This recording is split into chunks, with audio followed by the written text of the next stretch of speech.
এটা হচ্ছে ভারতের সংবিধান, আমাদেরকে স্বাধীনতা দিয়েছে। কিন্তু ভারতবর্ষের মাটিতে আমরা লক্ষ্য করে দেখতে পাচ্ছি মসজিদ ভেঙে কেউ মন্দির নির্মাণ করতে পারে, কিন্তু ভারতবর্ষের মাটিতে আমরা নিজের জায়গায় মসজিদ নির্মাণ করতে পারি না। আমরা নিজের জায়গায় যদি মসজিদ নির্মাণ করতে চাই তারপরেও বাধা দেওয়া হয় না।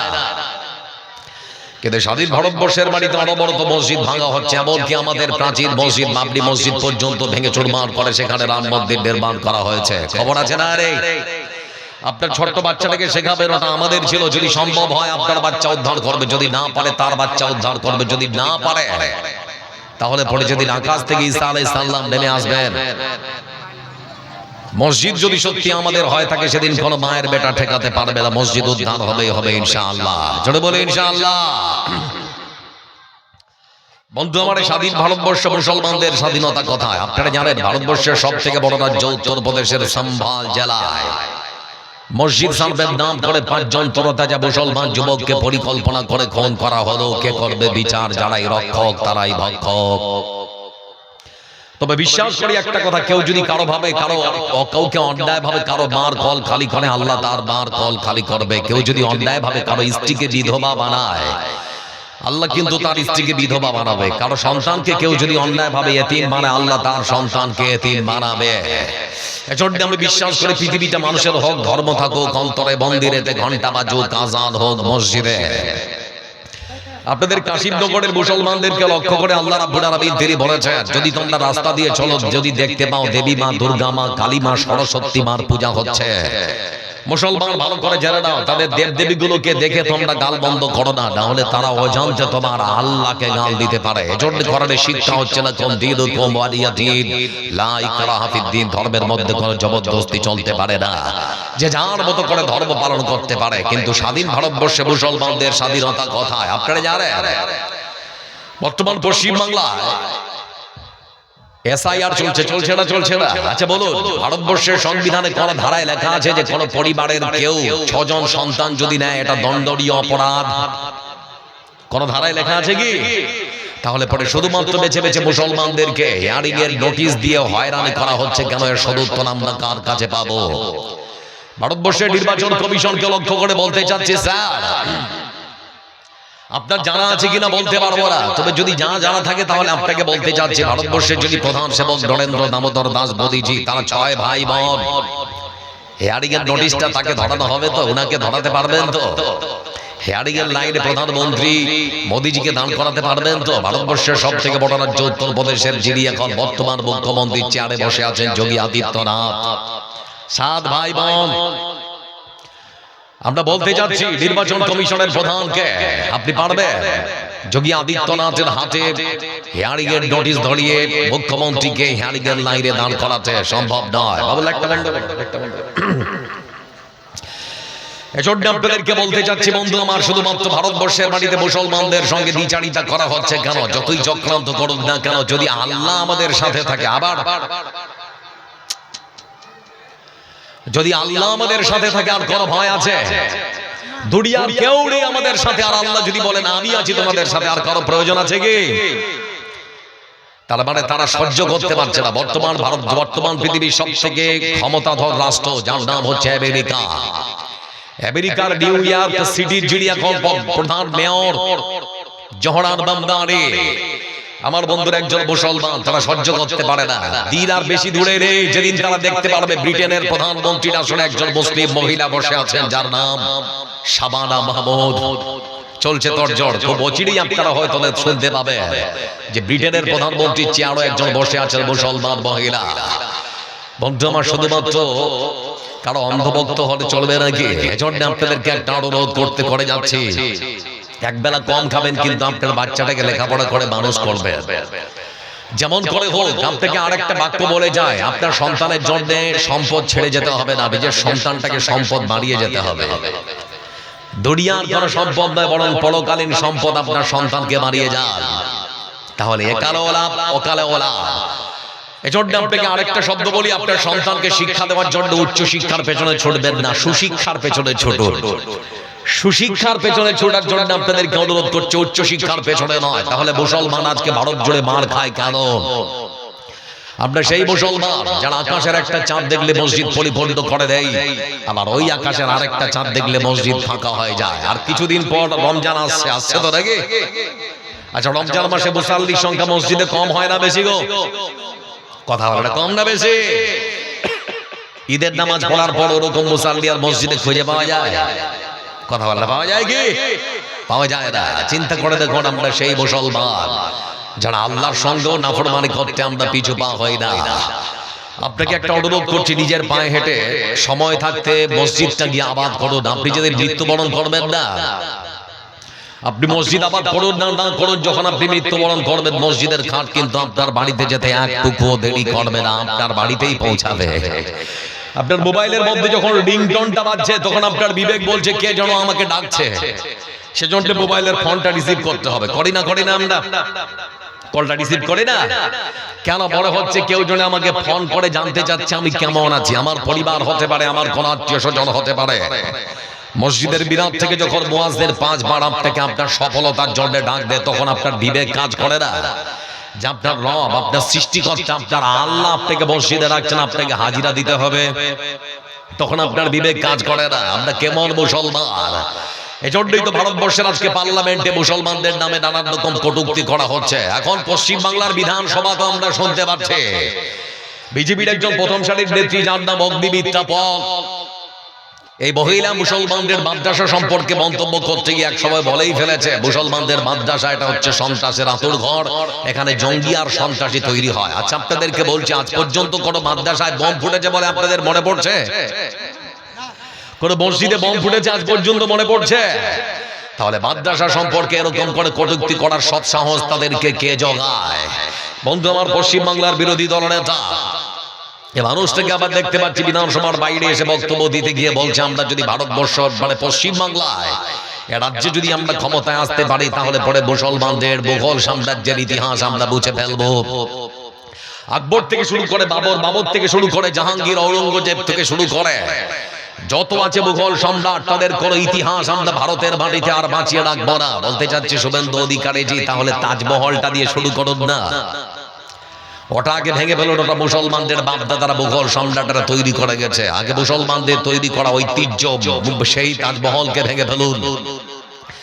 যদি মনে করেন মুসলমানদের ঐতিহ্য বাঁচিয়ে রাখবেন না, তাহলে পরে তাজমহল, শীষমহল, দেওয়ানিয়াম, দেওয়ানি খাস ভেঙে ফেলুন। যদি ভেঙে ফেলতে চান তাহলে পরে দিল্লির লাল কেল্লাটাও ভেঙে ফেলুন, সেটাও মুসলমানরা তৈরি করেছে না করেনি? কি করেছেন দেশের জন্য আপনারা?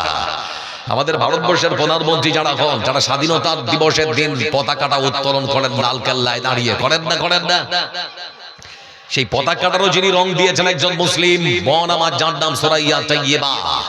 কিছু করে যান দেশের মানুষের জন্য, দেশের জন্য কিছুই তো করতে পারেননি আজ পর্যন্ত। নাম পাল্টালে কি ইতিহাস বদলানো সম্ভব? কখনো সম্ভব হতে পারে না। এজন্য যে কয়েকজন এখানে বসে আছেন, আমরা মানুষ, সৃষ্টির সেরা জীব, আমরা হচ্ছি মানুষ। আমরা কি সবাই বলে আমরা কি? যতক্ষণ পর্যন্ত আপনি আপনার শ্রেষ্ঠত্ব ধরে রাখতে পেরেছেন ততক্ষণ পর্যন্ত মানুষ। আপনি আপনার শ্রেষ্ঠত্ব যদি হারিয়ে ফেলেন, আল্লাহ বলেছেন তোমরা হলে চতুষ্পদ প্রাণী তার থেকেও খারাপ। আসলে ব্যাপারটা কেমন জানেন? আমি তো পাখি নই, সেজন্য পাখির মতো উড়তে পারি না। আমার ডানা নেই, সেজন্য পাখির মতো উঠতে পারি না। কিন্তু প্লেন বানিয়ে, উড়োজাহাজ বানিয়ে পাখিকে পর্যন্ত পরাজিত করার ক্ষমতা আমি আল্লাহর কাছ থেকে অর্জন করতে পেরেছি। আমি মাছের মতো সাঁতার কাটতে পারি না, কিন্তু টাইটান নামক সাবমেরিন বানিয়ে মাছের থেকেও জলের গভীরে যাওয়ার ক্ষমতা আমি আল্লাহর পক্ষ থেকে অর্জন করেছি। আমি চিতাবাঘের মতো দৌড়াতে পারি না। মানুষ চিতাবাঘের মতো দৌড়াতে পারবে? আমি চিতাবাঘের মতো দৌড়াতে পারি না, কিন্তু চিতাবাঘের থেকেও দ্রুত গতি সম্পন্ন যান তৈরি করে চিতাবাঘকে পর্যন্ত পরাজিত করতে পেরেছে। এজন্য মানুষ শ্রেষ্ঠ। বলছিলাম বন্ধু আমার, কথায় কথা বাড়ে। আজকের হেডলাইন টপিক মনে রাখুন, আল্লাহর সাহায্য থেকে মুসলিম বিশ্ব বঞ্চিত কেন? এত দোয়া করছি, দোয়া কবুল হচ্ছে না কেন? এটা সবারই অভিযোগ আছে না নেই যে মৌলভী সাহেব এত দোয়া করছি জি, দোয়া যে কবুল হয় না? কথা বলেন, এরকম অভিযোগ আছে না নেই? আছে। তো কয়েকটা কারণ আমি আপনাদের সামনে প্রথমত উল্লেখ করব, তারপরে বলবো কেন দোয়া কবুল হচ্ছে না, তারপরে আপনাদেরকে দেখাবো দোয়া যে কবুল হয় মনে হচ্ছে এখানে দোয়া কবুল হচ্ছে, এটা আপনাদেরকে একেবারে প্র্যাকটিক্যালে দেখার চেষ্টা করব। আর শেষের দিকে সারাংশ বক্তব্যের টেনে আজকের বক্তব্য শেষ করব ইনশাআল্লাহ। তবে আজকের বক্তব্য বোঝার জন্য আপনাদেরকে ছোট্ট একটা উদাহরণ দিচ্ছি, তারপরে ভূমিকা শেষ করে আলোচনায় সরাসরি ঢুকে পড়বো। একটা বাড়িতে 10টা গরু ছিল। তো মালিক সকালবেলা গরুগুলোকে ঘাস খাওয়ার জন্য বের করে দিয়েছে। তো মাঠে ঘাস খাচ্ছে গরুগুলো। পাশে একটা জঙ্গল আছে। তো জঙ্গলে একটা বাঘ অত পেতে বসে আছে। বাঘটা মনে মনে ভাবছে, একটা গরু যদি তার পাল থেকে বেরিয়ে একটুখানি জঙ্গলের কাছে আসে, ওকে ঝাঁপিয়ে ওর একেবারে ওকে মেরে ওর রক্ত মাংস হাড্ডি যা আছে সব চিবিয়ে খেয়ে দেবে, এটা হচ্ছে তার চিন্তা ভাবনা। এমন সময় একটা গরু তার পাল থেকে বেরিয়ে এসে একেবারে জঙ্গলের পাশে, বাঘ সুযোগ বুঝে দিয়েছে ঝাঁপ। গরু যেই দেখেছে আমাকে ধরতে এসেছে, লেজ উঁচিয়ে গরু দিয়েছে দৌড়। গরুও দৌড়চ্ছে আর বাঘও দৌড়চ্ছে। গরু ভাবছে বাঘের সঙ্গে দৌড়ে তো আমি পারবো না। তো রাস্তার ধারে দেখতে পাচ্ছে একটা পুকুর থেকে জলগুলো উঠিয়ে নেওয়া হয়েছে, ওখানে শুধুমাত্র কাদা আছে। আপনারা কি বলেন ওটাকে? কাদা বলেন তো নাকি? তো কাদা মাখা পুকুরে দিয়েছে ঝাঁপ। যেই ঝাঁপ দিয়েছে গরু একেবারে গলাটা বেরিয়ে আছে আর পুরো ভেতরটা একেবারে কাদার ভিতরে ঢুকে গেছে। গরুকে ধরার জন্য, গরুর মাংস হাড্ডি খাওয়ার জন্য বাঘও দিয়েছে না। বাঘ এত দূরে আর গরু অত দূরে, দুজনে একেবারে কাদার মধ্যে লটপট করছে, উঠতে আর পারছে না। বাঘ তখন বড় বড় চোখ করে গরুর দিকে তাকিয়ে বলছে, বেটা গরু, তোর নামের সঙ্গে কাজের খুব মিল আছে। নাম যেমন গরু, তোর কাজও গরুর মতো। বলে মামা কেন? বলে বেটা ডাঙায় থাকতে তোর না হয় ঘাটটা মোটকে আমি রক্ত মাংস খেতাম, মৃত্যুটা খুব সহজে হতো। কিন্তু এমন জায়গায় বেটা ঝাঁপ দিয়েছে সেখান থেকে না উঠতে পারবে, মৃত্যুটা তোর খুবই কষ্টের হবে। গরু তখন বাঘের দিকে তাকিয়ে বলছে, মামা আপনার চিন্তা ভাবনা ভুল। বলে কেন রে? বলে আমার একজন মালিক আছে। বলে আমার একজন মালিক আছে, যদি দেখতে পায় 9টা গরু এসেছে, আমি আসিনি, তখন আমার মালিক খুঁজতে খুঁজতে খুঁজতে খুঁজতে এই পর্যন্ত যদি চলে আসে, আর যদি দেখতে পায় আমি কাদার মধ্যে লটপট লটপট করছি, 2-4 জন 10 জনকে ডেকে নিয়ে এসে আমার গলায় দড়ি বেঁধে আমাকে বিপদ থেকে টেনে উদ্ধার করবে। আর বেটা যদি জানতে পারে বাঘ তুই আমার পেছনে ধাওয়া করে এতদূর পর্যন্ত দৌড় করি আমাকে পুকুর পর্যন্ত নামিয়েছিস, তাহলে মানুষদেরকে ডেকে নিয়ে এসে তোকে বাঁশ পেটা করে পৃথিবী থেকে বিদায় করবে। ভাবতে পারছে? একটা গরুও বিশ্বাস করে সে যদি বিপদে পড়ে তার একজন মালিক আছে, তার মালিক তাকে বিপদ থেকে উদ্ধার করবে। আমরা মুসলমান সৃষ্টির সেরা জীব, কখন ভুলে গিয়েছি যে আমরা বিপদে পড়লে আমাদের একজন মালিক আছে, আমাদের রব, আমাদের আল্লাহ, তিনি আমাদেরকে বিপদ থেকে উদ্ধার করবে। উদ্ধার করার মালিককে বিপদ থেকে সবাই বলি কে? আপনারা বিরক্ত হচ্ছেন নাকি? ছেড়ে দিব? মহান সত্য আল্লাহ রাব্বুল আলামিন তিনি বলেন, وَكَانَ حَقًّا عَلَيْنَا نَصْرُ الْمُؤْمِنِينَ।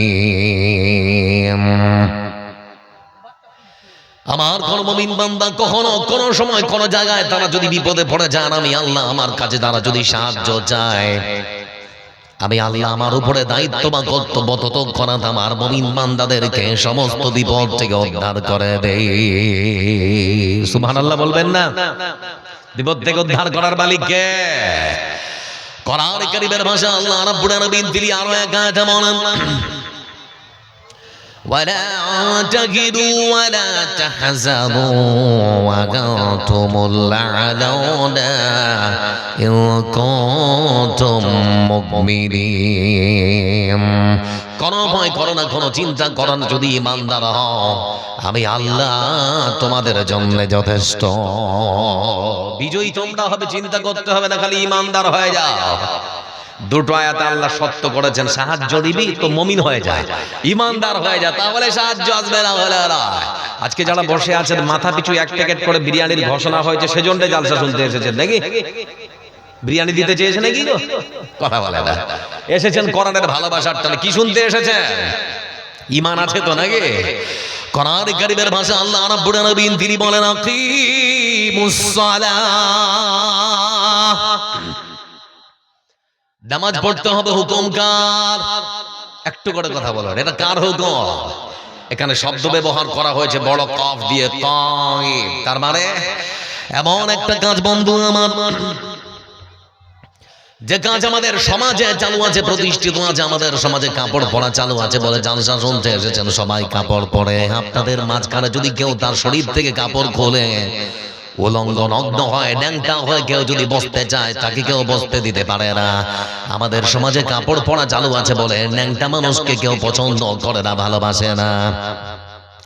সারা পৃথিবীর সমস্ত মুসলিমরা নারী পুরুষ নির্বিশেষে আল্লাহর হুকুমকে মান্যতা দিয়ে এরা যদি সমাজের মধ্যে নামাজকে প্রতিষ্ঠিত করত, চালু রাখত, আমার বন্ধুরা, সমাজের মধ্যে কখনো বেনামাজি খুঁজে পাওয়া যেত না। বেনামাজি যদি থাকতো তাকে কেউ পছন্দ করতো না, ভালোবাসতো না। এখন প্রশ্ন হচ্ছে, সমাজের মধ্যে বেনামাজি আছে না নেই? বছরে দুবার পরে এরকম নামাজি আছে, আবার সপ্তাহে একবার পরে এরকম নামাজি আছে। হেনা বলে আছে না রে? আবার কেউ মাঝে মাঝে মন হলে পড়ে, কেউ আর পড়ে না, এরকম আছে। আছে তো? আচ্ছা, আজকে ফজর পড়েছেন কে কে? একটু হাত তুলবেন। এই কটা মানুষ ফজর পড়েছেন, আর পড়ে রে? কেমন করে ঘুমাও তুমি ফজর করে কাজা, এমন তো হতে পারে জহরে জানাজা মানুষ, এমন তো হতে পারে জহরে জানাজা। মুসলিম হয় না জন্ম নিলে মুসলমানের ঘরে, কাফের মুমিন তফাৎ হয় নামাজের উপরে। মুসলিম হয় না জন্ম নিলেই মুসলমানের ঘরে, কাফের মুমিন তফাৎটা হয় নামাজের উপরে। এই জীবনে সালাত যেন, এই জীবনে নামাজ যেন হয় না কবু কাজা, এমন তো হতে পারে জহরে জানাজা মানুষ, এমন তো হতে পারে জহরে জানাজা। বেনামাজির লাশ কবরেতে রাখিবে যখন, মাটির চাপে পাঁজরের হাড় ভাঙবে রে তখন। বেনামাজির লাশ কবরেতে রাখিবে যখন, মাটির চাপে পাঁজরের হাড় ভাঙবে রে তখন। নামাজ বিনে পর পারে, নামাজ বিনে পর পারে পাবে না তো যাজা, এমন তো হতে পারে জহরে জানাজা মানুষ, এমন তো হতে পারে জহরে জানাজা। পারে না? পারে না? কথা বলে না? পারে না? পারে না? সবাই বলি নামাজ পড়বো ইনশাআল্লাহ, বলি ইনশাআল্লাহ। লক্ষ্য করে দেখুন বন্ধু আমার, এই ছোট্ট মহান সত্য আল্লাহ রাব্বুল আলামিন তিনি বলেছেন, কাশিম নগরের মুসলমান, ভালো করে শোনে না, মুর্শিদাবাদের মুসলমান, কেন মার খাও?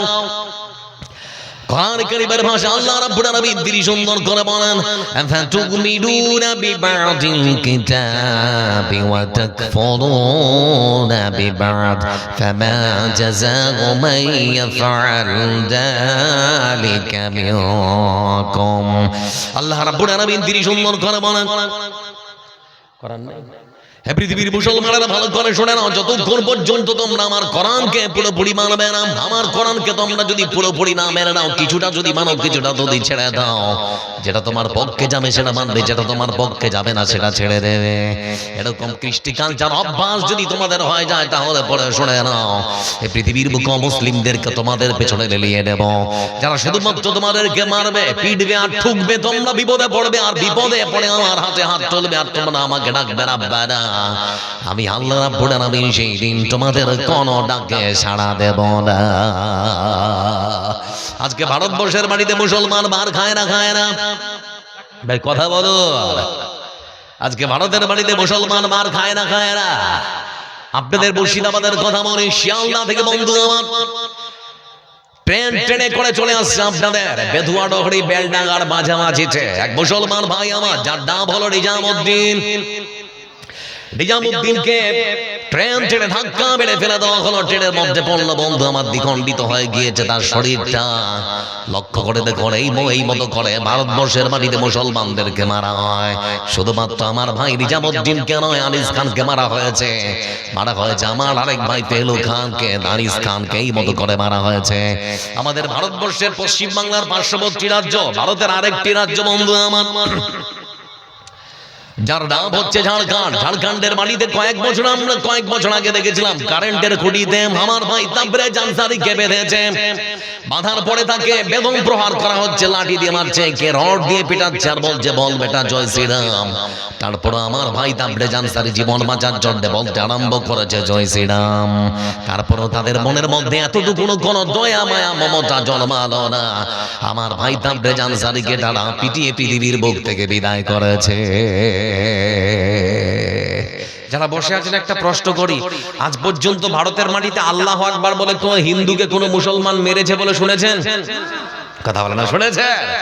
ভারতবর্ষের সব থেকে বড় রাজ্য উত্তরপ্রদেশের মাটিতে এলাহাবাদের পিলিভিত বলে একটা জায়গা আছে, সেখানে নিয়ন্ত্রণ হারিয়ে একটা 4 চাকা গাড়িতে করে একজন যাচ্ছিলেন হিন্দু ভাই আমার, যার নাম শুভম।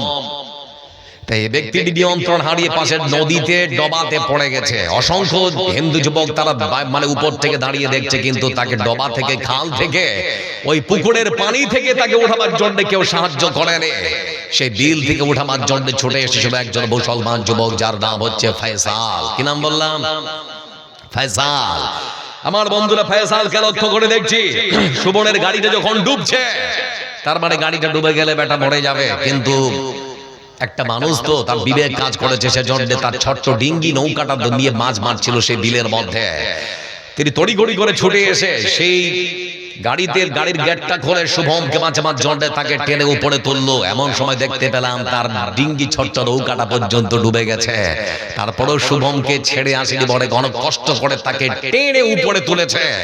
আচ্ছা বলুন, দরজাটা খোলার সময় মনে হয় বলা দরকার ছিল বাবু তোমার নাম কি? ও যদি বলতো আমার নাম শুভম, তাহলে ফয়সালের বলা দরকার ছিল বেটা তুমি তো হিন্দু, তুমি ডুবে মরো, তোমাকে বাঁচাবো না।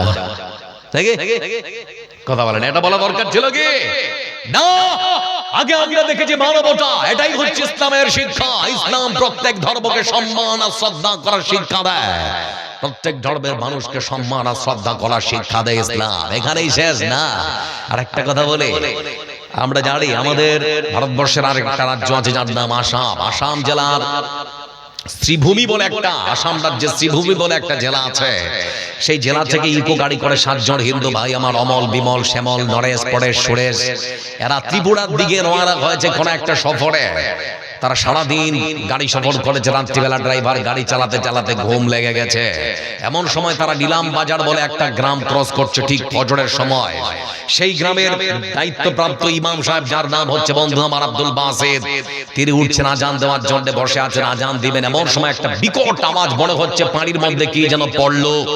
তিনি বাইরে বেরিয়ে এসে দেখছেন কিছু দেখতে পাচ্ছেন না। লাইট মারার পরে দেখছেন মসজিদের পাশে একটা বিড়াল বড় খন্দক পুকুর, ওই জলাশয়ে তাদের গাড়িটা পড়ে গেছে। গাড়ির ফর ইন্ডিকেটর টিম টিম করে জ্বলছে।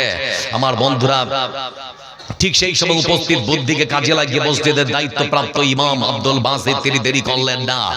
ততক্ষণাৎ মসজিদের মাইকে অ্যানাউন্স করলেন, গ্রামবাসী আপনারা যারা নামাজ পড়ার জন্য বেরিয়েছেন বা বেরোবের মনস্থ করেছেন, আমাদের মসজিদের পাশে খালের মধ্যে, জলের মধ্যে একটা ইকো গাড়ি পড়ে গেছে, ওখানে মানুষ আছে, গাড়িটা ডুবছে, তাড়াতাড়ি করে আপনারা আসুন, ওদেরকে উদ্ধার করতে হবে। মুসলমানরা তাড়াতাড়ি করে আসলো। ইকো গাড়ির মধ্যে 7 জন হিন্দু যুবককে টেনে উদ্ধার করা হলো। আচ্ছা বলুন, তাদেরকে গাড়িটা থেকে নামানোর সময় জিজ্ঞেস করা দরকার ছিল, ভাই তোদের নাম কি গো, পরিচয় কি? ওরা যদি বলতো আমাদের নাম অমল, বিমল, শ্যামল, নরেশ, পরেশ, সুরেশ, তখন এদের বলা দরকার ছিল ধ্যাত আমরা তো মুসলমান, তোরা তো হিন্দু, ডুবে মরগা নাকি? কিন্তু আমরা মুসলমান এটা কখনো মনে করে না। আমরা প্রশ্ন করতে চাচ্ছি যে স্বাধীন ভারতবর্ষে লাউড স্পিকারে আজান দিলে তোমরা বাহানা খোঁজো যে এখানে শব্দ দূষণ হয়। আজকে যদি ওই মাইকে ইমাম সাহেব অ্যানাউন্স না করতো, ডিক্লার না করতো, হতে তো এমনও পারতো যে 7 জন ডুবে মারা যেত, তাই তো নাকি? কিন্তু আমরা এটা দেখেনি। বন্ধু আমার, আরেকটা কথা বলছি আপনাদেরকে, আজকে ভারতবর্ষের মুসলমানদেরকে তোমরা মারো, কিন্তু তোমরা যখন বিপদে পড়ো, আমরা মুসলমানরা আমাদের জীবনের রক্ত দিয়েও তোমাদেরকে মূল্য চুকাতে পিছু হয় না। দেখবেন আমাদের পশ্চিম বাংলার পার্শ্ববর্তী আর একটা রাজ্য যার নাম বিহার। কি নাম বললাম? বিহারের পাটনা সদরে একটা মন্দির আছে, হনুমান মন্দির। সে মন্দিরের প্রধান একজন পুরোহিত, যার নাম বদ্রীনারায়ণ স্বামী। কি নাম বললাম? বদ্রীনারায়ণ স্বামী। পণ্ডিত মশাই পুজোতে বসেছেন, ওম নমঃ ভগবতী বাসুদেবায় মন্ত্র জপছেন। ঠিক রামনবমীর সকালবেলা তার বাড়ির ছোট্ট ছেলেটা অ্যাপাচি RTR দিয়ে বেরিয়েছে মিছিল করার জন্য। রামনবমীর মিছিল হবে, আমাদের পশ্চিমবাংলাতেও হয় না তো রামনবমীর মিছিলে বেরিয়েছে। তার গাড়িটা দুরন্ত গতিতে ছুটে চলেছে 100-110 কিলোমিটার গতিতে। তার বন্ধুদের সঙ্গে নিয়ন্ত্রণ হারিয়ে রাস্তার ধারে পাশে ডিভাইডারে সজোরে ধাক্কা মারলো। ছিটকে পড়ে যাওয়ার পর মাথায় রক্তক্ষরণ শুরু হলো। তার বন্ধুরা তড়িঘড়ি করে পাটনা সদর সরকারি জেলা হাসপাতালে ভর্তি করলো। ডাক্তার বলল 2 ঘন্টার মধ্যে রক্ত লাগবে 3 ব্যাগ, না হলে আপনাদের বন্ধুকে বাঁচানো যাবে না। বন্ধুরা ফোন দিয়েছে, পণ্ডিত মশাই কোথায় আপনি? বলে আমি তো এখন মন্ত্র জপছি, আমি তো এখন মানে পূজাতে বসেছি। বলে পূজা করলে হবে না, তাড়াতাড়ি করে আসতে হবে। বলে কেন, কি হয়েছে? বলে আপনার ছেলেটা অ্যাক্সিডেন্ট করেছে, তাড়াতাড়ি করে আসুন। বলে কোথায়? বলে পাটনা সদর সরকারি জেলা হাসপাতালে ভর্তি। এমন সময় পণ্ডিত মশাই যখন এসেছে, আসার পরে দেখছে মাথার মধ্যে বিশাল বড় ব্যান্ডেজ পেছানো। ডাক্তারকে বলছে, ডাক্তার অবস্থা কি? বলে 2 ঘন্টার মধ্যে 3 ব্যাগ রক্ত লাগবে, 3-4 1200টা হলে আপনার বাচ্চাকে বাঁচানো যাবে না। বলে রক্ত নেন। বলে আপনার রক্তের গ্রুপ? বলে O পজিটিভ। বলে হবে না। তারপরে বলছে ওর মা, আমার শরীর থেকে নেন। বলে মার রক্তের গ্রুপও কাজ হচ্ছে না। ভাই বলছে আমার শরীর থেকে নিন। বলে হবে না, মানে বিরল রক্তের গ্রুপ। আমার বন্ধুর এমন সময় তার বড় ছেলেটা মোবাইলটা বের করে একটা পোস্ট করেছে যে আমার কোন সহোদয় ফেসবুক ফ্রেন্ড যদি থাকো তাহলে পরে বাবু গল্প করি না ভাই, আমার একটা দুর্বলতা, আমার ডিস্টার্ব হয়ে যাবে। লক্ষ্য করে দেখুন ফেসবুক বেশ পোস্ট করেছে সেখানে যে আমার কোন ফেসবুক ফ্রেন্ড যদি থাকো তাহলে পরে আমার ভাই পাটনা সদর সরকারি জেলা হাসপাতালে মৃত্যুর সঙ্গে লড়াই করছে, 3 ব্যাগ রক্ত লাগবে, একটু সাহায্যের হাত বাড়িয়ে দাও। বলতে যাচ্ছি বন্ধু আমার, সেই দিন কোন হিন্দু ভাই রক্ত দেওয়ার জন্য এগিয়ে আসেনি। এগিয়ে এসেছিল রক্ত দেওয়ার জন্য 3 জন মুসলমান। তার মধ্যে একজনের নাম হচ্ছে সাদ্দাম হোসেন, একজনের নাম আস্তাফুল হক, আর একজনের নাম হলো আবু সাইদ। 3 জনই মুসলমান। তারা পাটনা সদর সরকারি হাসপাতালে যখন এসেছে, আসার পরে তখন তার বন্ধুকে ডেকে বলে, বন্ধু তুমি কি পোস্ট করেছিলে? বলে হ্যাঁ। রক্ত লাগবে নাকি? বলে হ্যাঁ। 3 ব্যাগ রক্ত লাগবে। বলে চিন্তা করতে হবে না, আমরা 3 বন্ধু এসেছি, যে রক্তের গ্রুপ আমাদের রক্তের গ্রুপ 1। তাড়াতাড়ি করে রক্ত নিয়ে আপনি আপনার ভাইকে বাঁচাবার জন্য একটু সহযোগিতা করুন। বলে তারপরে তখন বলছে, বাবু তোমরা কত ভালো কাজ করেছো, একটু পরিচয় দাও না, তোমাদের নাম কি? একজন বলতে আরম্ভ করেছে, আমার নাম আশরাফুল হক। আরেকজন বলে আমার নাম সাদ্দাম হোসেন। আরেকজন বলে আমার নাম আবু সাইদ। তার বড় ছেলে যখন নাম জানতে পেরেছে তখন বলতে শুরু করেছে, ভাই আমার আপনারা মুসলমান নাকি? বলে হ্যাঁ আমরা মুসলমান। বলে আপনারা যদি মুসলমান হন তাহলে যে একটু অসুবিধা আছে। বলে অসুবিধা কি? বলে অসুবিধা হলো আমার বাপ হচ্ছে পাটনা সদরের বিশাল বড় এক হনুমান মন্দির, সেই মন্দিরের একজন পণ্ডিত, একজন পুরোহিত, আমরা ব্রাহ্মণ পরিবারের সন্তান। আমার বাবা আমাদেরকে ছোট্টবেলা থেকে শিখিয়েছে, বেটা রে মুসলমানদের বাড়িতে যেতে হয় না, তাদের রান্না করা খাবার খেতে হয় না, তাদের বাড়িতে যেতে হয় না, রান্না করা খাবার খেতে হয় না, তাদের বাড়িতে রাত কাটাতে হয় না, তাদের সঙ্গে বন্ধুত্ব করতে হয় না। যাদের বাড়িতে যেতে নেই, যাদের রান্না করা খাবার খেতে নেই, যাদের সঙ্গে বন্ধুত্ব করতে নেই, তাদের শরীর থেকে রক্ত নেওয়া যাবে কি যাবে না কি আমার বাবাকে জিজ্ঞেস করতে হবে। ঘরের মধ্যে ঢুকে তখন তার পণ্ডিত বাপকে বলছে, বাবা 3 জন ডোনার এসেছে রক্ত দেওয়ার জন্য। বলে ভালো কথা, তাড়াতাড়ি ঘরে নিয়ে আয়। বলে বাবা একটু অসুবিধা আছে। বলে অসুবিধা কি? বলে 3 জন যে ডোনার রক্ত দেওয়ার জন্য এসেছে, একজন হিন্দু নয়, 3 জনই মুসলমান। একজনের নাম আবু সাইদ, আরেকজনের নাম হলো আশরাফুল হক, আরেকজনের নাম হলো সাদ্দাম হোসেন। বাবা তুমি আমাদেরকে ছোট্টবেলা থেকে শিক্ষা দিয়েছো, মুসলমানদের সঙ্গে বন্ধুত্ব করতে হয় না, তাদের রান্না করা খাবার খেতে হয় না, তাদের বাড়ি যেতে হয় না, তাদের বাড়িতে রাত কাটাতে হয় না। যাদের রান্না করা খাবার খেতে নেই, যাদের বাড়িতে যেতে নেই, যাদের বাড়িতে রাত কাটাতে নেই, বলছি আব্বা তাদের শরীর থেকে রক্ত তোমার ছেলের শরীরে নেওয়া যাবে কি যাবে না? পণ্ডিত চেয়ারে বসেছিল তখন হুট করে উঠে বলে, রক্তর ধর্ম আগে, রক্ত নিয়ে জীবন বাঁচা, তারপর দেখা যাবে। বুঝতে পারছেন না? বিপদে যখন পড়ে তখন আর ধর্মের কথা মাথায় থাকে না। এটাই তো বলতে চাচ্ছি, সবারে তুমি বাসরে ভালো নইলে মনের কালি ঘুচবে না রে। সবারে তুমি বাসরে ভালো নইলে মনের কালি ঘুচবে না রে। কারে তুমি রাখবে ঠেলে, সবাই যে তোর মায়ের ছেলে। কারে তুমি রাখবে ঠেলে, সবাই যে তোর মায়ের ছেলে। এই বিবেকটা কাজ করে না কেন? এজন্য বলতে যাচ্ছি বন্ধু আমার, মহান সত্য আল্লাহ রাব্বুল আলামিন পৃথিবীর বুকে মানুষ পাঠিয়েছেন কোন লক্ষ্য উদ্দেশ্য আছে না নেই? কথা বলেন এবারে, আছে না রে? মহান সত্য আল্লাহ রাব্বুল আলামিন তিনি বলেন أفغير دين الله يبغون وله أسلم من في السماوات والأرض طوعا وكرها وإليه يرجعون আল্লাহ রাব্বুল আলামিন তিনি সুন্দর করে বলেন কাশিমনগরের মুসলমান, মুর্শিদাবাদের মুসলমান, তোমরা ভালো করে জানো নাও এই পৃথিবীর বুকে তোমরা যা কিছু দেখতে পাও, পাহাড় পর্বত সমুদ্র নদী নালা খাল বিল সূর্য চন্দ্র যা কিছু তোমরা দেখতে পাও, মন চা কার না চা ইচ্ছায় হোক কারোর ইচ্ছায় হোক, সব কিছু গোলামি করে কার? কথা বলে না, কার গোলামি করে? আল্লাহর গোলামি করে।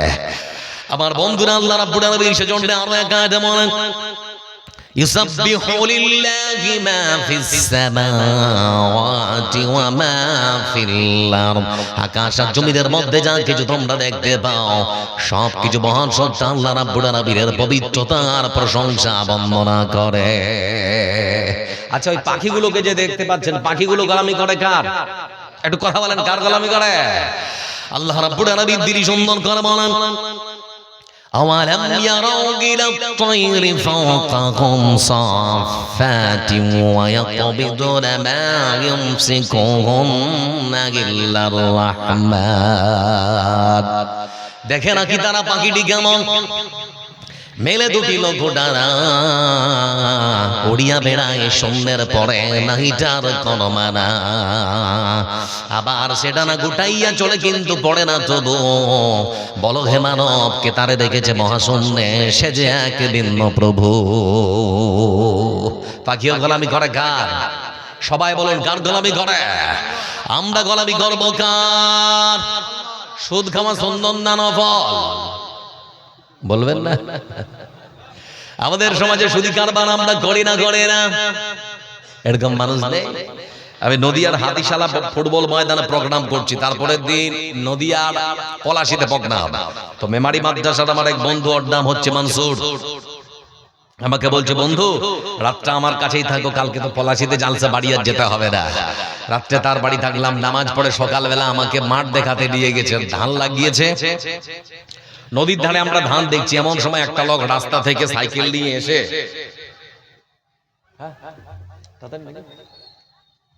আমাকে যে বললো যে বেশি বলতে হবে, আচ্ছা ঠিক আছে, যত তাড়াতাড়ি হয় তত ভালো। ও শেষ করতে হবে, আধা ঘন্টা সময় আছে আর কি, ওটা হচ্ছে। তো বন্ধু আমার বলছিলাম আপনাদেরকে যে কথা, ঠিক সেই সময় আমরা দেখছিলাম রাস্তা মানে ধান দেখছি, এমন সময় লোকটা নেমে এসে আমাকে তখন বলছে, হুজুর আপনি ফুটবল ময়দানে যা বায়ান করেছেন না, জান্নাত আর জাহান্নামের আমি শুনেছি আর ভেবেছি সারা জীবন করেছে কি, আপনি আমার জন্য একটু খাস করে দোয়া করবেন। এটা ওটা দোয়া করলাম। তারপরে বলছি বন্ধু আপনার পেশা কি? আমাকে তখন বলছে নদীর ধারে জমি ছিল 4 বিঘা, বিক্রি করে দিয়ে টাকাটা ফিক্স করেছি ব্যাংকে। ওখানে আনুমানিক প্রায় 22 লাখ টাকা ধরুন, প্রতি মাসে আমাকে দেয় প্রায় 47-48 হাজার টাকা। আমি ওই টাকাটা দিয়েই আমার সংসার চালা। আমি তখন বলতে যাচ্ছি, বললাম যে ভাই যে টাকাটা আপনি ব্যাংক থেকে পার, ওটা তো সুদ। সুদের সব থেকে বড় ভয়ঙ্কর কথা আল্লাহ বলছেন বিহারবি বিল্লাহি ওয়া রাসূলি, যারা সুদী কারবার সুদের লাভ্যাংশ ছাড়তে চায় না, তারা যেন আমার সঙ্গে যুদ্ধ করার জন্য প্রস্তুতি নেয়। তারপরে আল্লাহ রাব্বুল আলামিন রাসূল তিনি বলছেন, যারা সুদী কারবার ছাড়তে চায় না, সুদের যারা টাকা খায়, তারা যেন নিজ মাকে বিবাহ করেছে। এটা কথা আরো একটু কড়া করে বলতে পারতাম, কিন্তু বললাম না। আমার বন্ধুরা, সামরা ইবনে জুনদুবের লম্বা হাদিস বুখারীর বর্ণনায় রাসূল সাল্লাল্লাহু আলাইহি সাল্লাম তিনি বলেছেন, যারা সুদী কারবারের সঙ্গে জড়িত, আল্লাহ রাব্বুল আলামিন তাদেরকে রক্তের নদীতে সাঁতার কাটতে বাধ্য করবেন। ভাবতে পেরেছেন তাহলে পরে কত বড় ভয়ঙ্কর কথা? আমি তখন বললাম, ভাই সুদের সব থেকে একেবারে সর্বশেষ যেটা কথা, সেটা হচ্ছে জাহান্নামের আগুনে দাউ দাউ করে জ্বলতে হবে। লোকটা তখন আমাকে বলছে, হুজুর সে কাজ করে রেখেছি জাহান্নামের আগুনে যেন জ্বলতে না হয়। আমি তখন বললাম, কেমন করে গো? বলছি যে টাকাটা ব্যাংকে ফিক্সড করেছি, ওটা আমার নামে করিনি, আমার বউয়ের নামে করেছি। আজকে আপনাদের সব বউগুলো বন্ধন ব্যাংকের সঙ্গে জড়িয়ে আছে, আছে না রে? মায়েদেরকে বলবো, বা আমার খবরদার, আপনার স্বামী সেদিন আল্লাহর কাছে হয়তো বলতে পারেন বলিনি, তারপরও বন্ধনের সঙ্গে যুক্ত হয়েছিল, কিন্তু আপনারাও ছাড় পাবেন না। আপনি বাড়ির পথটা আল্লাহ আগে আপনাকে জিজ্ঞেস করবে কি করেছেন। একটা প্রশ্ন করি এখানে, সুদি কারবার করে একজন কোটিপতি হয়েছে আপনাদের গ্রামে, হাত তুলুন তো একজন, দেখান তো এরকম কেউ আছে? কথা বলা আছে কি? হারাম থেকে বাঁচার চেষ্টা করুন, তাহলে দোয়া করবেন, দোয়া কবুল হবে। প্রথম নাম্বার কারণ নামাজে অলসতা, সেজন্য দোয়া কবুল হয় না। দ্বিতীয় কারণ হারামের ইনকাম করে, হারাম খেয়ে, হারাম পোশাক পরে যদি আল্লাহর কাছে দোয়া করেন, দোয়া কবুল হবে না। লক্ষ্য করে দেখুন বন্ধু আমার, আবু বকর সিদ্দিক রাদিয়াল্লাহু তাআলা আনহুর কাছে তার গোলাম, তার বাড়ির চাকরটা এসেছেন, আসার পরে কিছু খাবার দিয়েছেন, মানে মাঝে মাঝে কিছু এনে দিত, এনে দিয়েছে তো খেতে আরম্ভ করেছে। আমার বন্ধুরা, চাকর যখন বলে মালিক, যখনই আপনাকে কিছু খেতে দেই তখনই আপনি জিজ্ঞেস করেন আজকে জিজ্ঞেস করলেন না কেন?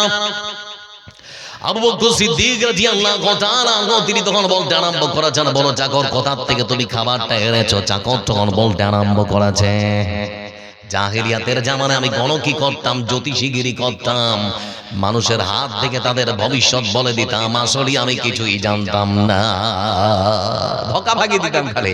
আজকে যারা জ্যোতিষী এরা মনে করেন এরা ভবিষ্যৎ জানে কি? আপনার 10 মিনিটের আগের অতীত জিজ্ঞেস করুন যে আমি কি খেয়ে আসলাম, ওর বাপ বলতে পারবে? কথা বলা বাপ বলতে পারবে? যে 10 মিনিট আগের অতীতের কথা বলতে পারবে না, সে 10 বছর ভবিষ্যতের কথা কি করে বলবে গো? আশ্চর্য ব্যাপার।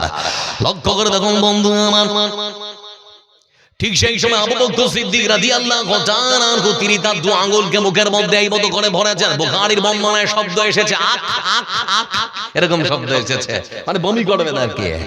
পেটের মধ্যে যা কিছু ছিল সব কিছু হড়হড় করে বমি করে বের করে দিয়েছেন। চাকর তখন প্রশ্ন করছেন, মালিক আপনি খেয়েছেন তো সামান্য খাবার, এই সামান্য খাবার পেটের মধ্যে গেল তো কি হলো? কষ্ট করে বমি করলেন কেন, ব্যাপারটা কি? আবু বকর সিদ্দিক রাদিয়াল্লাহু তাআলা আনহু তিনি তখন বলতে আরম্ভ করেছেন, চাকর তুমি ভালো করে শুনে নাও, আমি আমার রাসূল সাল্লাল্লাহু আলাইহি ওয়াসাল্লামকে বলতে শুনেছি, মানুষ যদি হারাম খাদ্য খাবারকে শরীরের কোন জায়গা তৈরি করে, যদি শরীরের কোন জায়গায় মাংস তৈরি হয়, তাহলে রাসূল সাল্লাল্লাহু আলাইহি ওয়াসাল্লাম তিনি বলেছেন সেই শরীরের সেই মাংসটার থাকার জায়গা হলো জাহান্নাম, জান্নাত যেতে পারে না। এই সামান্য খাবারকে শরীরের মধ্যে যদি কোনো জায়গায় মাংস তৈরি হতো, না জানি সেটাকে যদি আল্লাহ রাব্বুল আলামিন জাহান্নামের আগুনের পোড়াতো, আমি আবু বকর কখনো সহ্য করতে পারতাম না। আজকে আমাদের মেম্বার প্রধানদের চিত্রগুলো দেখতে পাচ্ছেন না? মেম্বার যারা হয় সরকারি অনারিয়াম মাত্র 3000, 3 বারং 36,000, 5 কে গুণ করুন তাহলে পরে 2,80,000। বাপ ভ্যান টানছিল আর ছেলেটা পিছনে পিছনে ভ্যানটা ঠেলছিল।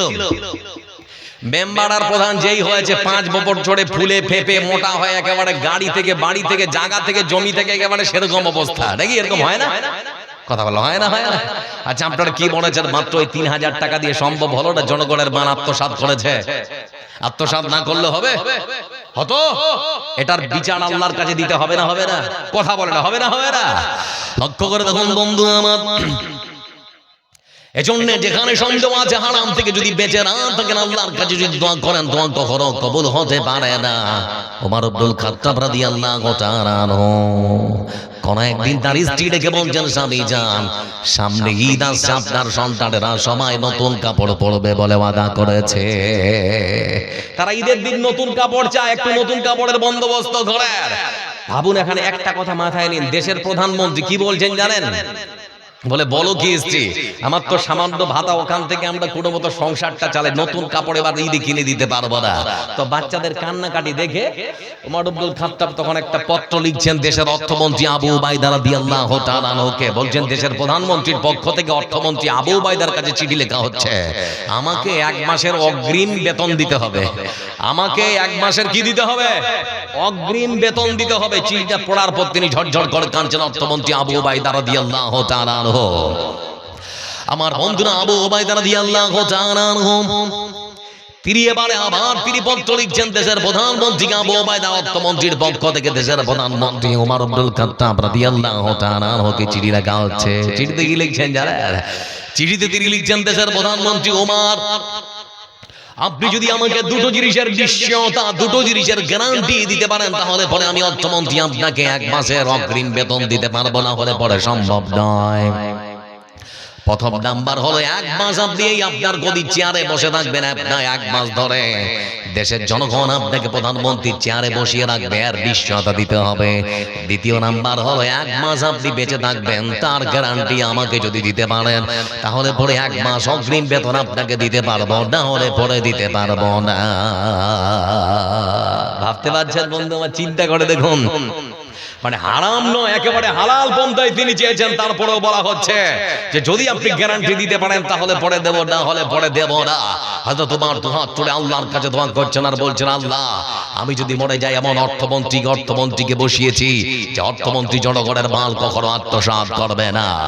বলছিলাম বন্ধু আমার, তার মানে পৃথিবীর কোন মানুষ যদি হারাম খাদ্য কামার খায়, হারাম টাকার যদি কাপড় পরিধান করে, মসজিদে গিয়ে যদি মাথা ঠুকে দেয়, আল্লাহর কাছে যদি তারা হাত তুলে দোয়া করে, দোয়া কখনো কবুল হতে পারে না। এবার ছোট্ট করে, সময় খুব কম তো, এবার আপনাদেরকে খালি বলছি, লক্ষ্য করে দেখুন দোয়া যে কবুল হয়েছে আপনাদেরকে দেখাবো, দেখবেন? কথা বলে দেখবেন। ইসলামের প্রথম যুদ্ধের নাম কি? বদর। কি বললাম? বদরের যুদ্ধ।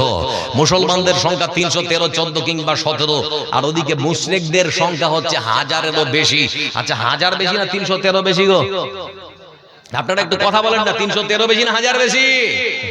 তো বদরের প্রান্তরে আল্লাহ রাব্বুল আলামিন রাসূল সাহাবীদেরকে যখন নিয়ে দাঁড়িয়েছেন, তো দেখছেন সংখ্যাটা তো খুবই কম, এদের মনটা খুব খারাপ হবে। আর ওদিকে বিশাল বড় সংখ্যা, যাদের যুদ্ধের অস্ত্র শস্ত্র প্রশিক্ষণ সবকিছুই আছে। মুসলমানদের তো কিছুই না, কেউ খেজুরের ডাল দিয়ে যুদ্ধ করতে নেমেছে, কিছু নেই, সামান্য কিছু তরবারি, যুদ্ধের প্রশিক্ষণ নেই। আল্লাহ রাব্বুল আলামিন রাসূল এই দৃশ্য দেখার পর বদরের মাঠে তিনি দুহাত উত্তোলন করছেন আল্লাহর কাছে। আল্লাহর কাছে তিনি ফরিয়াদ করে বলতে আরম্ভ করেছেন, রব্বুল আলামিন, বদরের প্রান্তরে তোমার বান্দারা মাত্র 313, 14, 15 কিংবা 17 জন মুহাজির আর আনসার। রব্বুল আলামিন আজকে যদি তুমি আমাদেরকে পরাজিত করে দাও, আমরা যদি পরাজিত হয়ে যাই, তাহলে পরে শুনে নাও, পৃথিবীর বুকে তোমাকে ডাকার মতো আর কেউ থাকবে না। তবে আল্লাহ তোমার সাহায্য ছাড়া আমরা কেউ বিজয়ী হতেও পারবো না। আল্লাহ একটু সাহায্য করো। আমার বন্ধুরা দোয়া করেছেন, রাসূল সাল্লাল্লাহু আলাইহি ওয়াসাল্লাম, দোয়া কবুল হবে না হবে না? সবাই বলে কবুল হবে না হবে না? আমার বন্ধুরা দোয়া করতে যতটা কবুল হতে ততটা দেরি নয়। আল্লাহ রাব্বুল আলামিন তিনি কোরআন কারীমের ভাষায় বলেন, إذ تستغيثون ربكم فاستجاب لكم أني ممدكم بألف من الملائكة منزلين। আল্লাহ রাব্বুল আলামিন তিনি বললেন, হে রাসূল চিন্তা করতে হবে না, সত্যি যদি আপনার সাথীরা যুদ্ধের ময়দানে অংশগ্রহণ করে থাকে শুধুমাত্র আমার ভালোবাসার জন্য, তারা তাদের স্ত্রী পরিবার পরিজন সন্তানের স্নেহ মায়া মমতা ত্যাগ করে শুধুমাত্র আমার ভালোবাসার জন্য, তারা যদি যুদ্ধের ময়দানে এসে থাকে, চিন্তা করতে হবে না, আমি আল্লাহ রাব্বুল আলামিন আমার পক্ষ থেকে আকাশ থেকে 1000 ফেরেশতা পাঠিয়ে তাদেরকে সাহায্য করব। সুবহানাল্লাহ বলবেন না? একটু জোরে বলি সুবহানাল্লাহ। আচ্ছা ভাই, কত হাজার আসবে ফেরেশতা গো?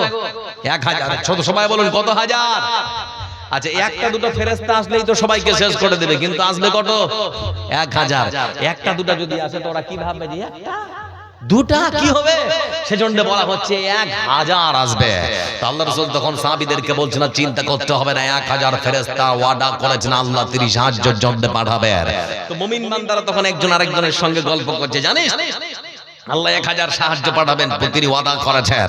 তারা যেটা বলেছে গল্প করেছে ওটা আল্লাহ কোরআনে তুলে ধরেছেন।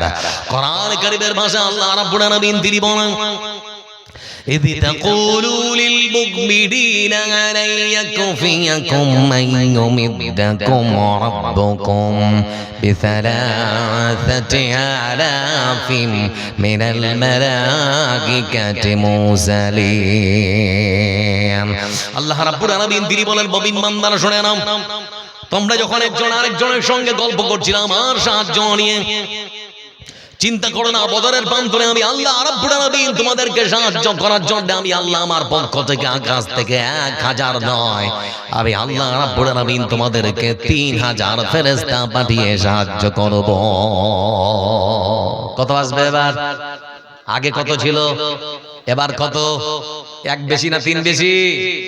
তারপরে আবার আল্লাহ রাব্বুল আলামিন তিনি সুন্দর করে বলেন, بلاغ تصبروا وتتقوا ويأتوكم من فورهم هذا يمددكم ربكم ب5,000 من الملائكة مسومين সংবিধানের রাষ্ট্র ধর্ম নিরপেক্ষ বলে তোমার কেন জলে রে বন্ধু তোমার কেন জলে তোমার কেন জলে রে বন্ধু তোমার কেন জলে ইসলাম হলো শান্তির ধর্ম আছে সুবিচার অন্য ধর্মের প্রতি কবু করে না বিচার ইসলাম হলো শান্তির ধর্ম আছে সুবিচার অন্য ধর্মের প্রতি কবু করে না বিচার মিলেমিশে থাকার কথা মিলেমিশে থাকার কথা নবী দিয়েছেন বলে তোমার কেন জলে রে বন্ধু তোমার কেন জলে তোমার কেন জলে রে বন্ধু তোমার কেন জলে আছে নিষেধ ধর্ম নিয়ে করা বাড়াবাড়ি না জানিলে কোরআন খুলে দেখো তাড়াতাড়ি যার ধর্ম সে করবে পালন যার ধর্ম সে করবে পালন কোরআনেতে বলে তোমার কেন জলে রে বন্ধু তোমার কেন জলে তোমার কেন জলে রে বন্ধু তোমার কেন জলে লিল্লাহে তাকবীর ওদিক থেকে এবার নারায়ে তাকবীর লক্ষ্য করে দেখুন বন্ধু আমার আল্লাহ রাব্বুল আলামিন তিনি এবারে সুন্দর করে বলেছেন বালা অবশ্যই কথাকে শক্ত করার জন্য ব্যবহার করা হচ্ছে বালা তাসবিরু তোমরা যদি সবর অবলম্বন করতে পারো তারপরে আবার আল্লাহ বলছেন তোমরা যদি ভয় করার মতো করে ভয় করো তোমরা যদি সবর অবলম্বন করতে পারো আর ভয় করার মতো করে যদি ভয় করো তাহলে পরে চিন্তা করো না মুমিন বান্দারা তোমরা সরে নাও আমি আল্লাহ রাব্বুল আলামিন বদরের মাঠে তোমাদেরকে 1000 ফেরেশতা দিয়ে নয় আমি আল্লাহ রাব্বুল আলামিন বদরের মাঠে তোমাদেরকে 3000 ফেরেশতা পাঠিয়ে নয় আমি আল্লাহ কাছ থেকে আমার পক্ষ থেকে তোমাদের সাহায্য করার জন্য 5000 ফেরেশতা পাঠিয়ে সাহায্য করব কথা বলে না সুবহানাল্লাহ বলবেন না আচ্ছা প্রথমে কত ছিল গো তারপরে কত আচ্ছা এবার কত সংখ্যাটা কম না বেশি এবার মুসলমানরা বিজয় হবে না হবে না অল্প কিছুক্ষণের মধ্যে মুসলমানরা বিজয় হয়ে গেল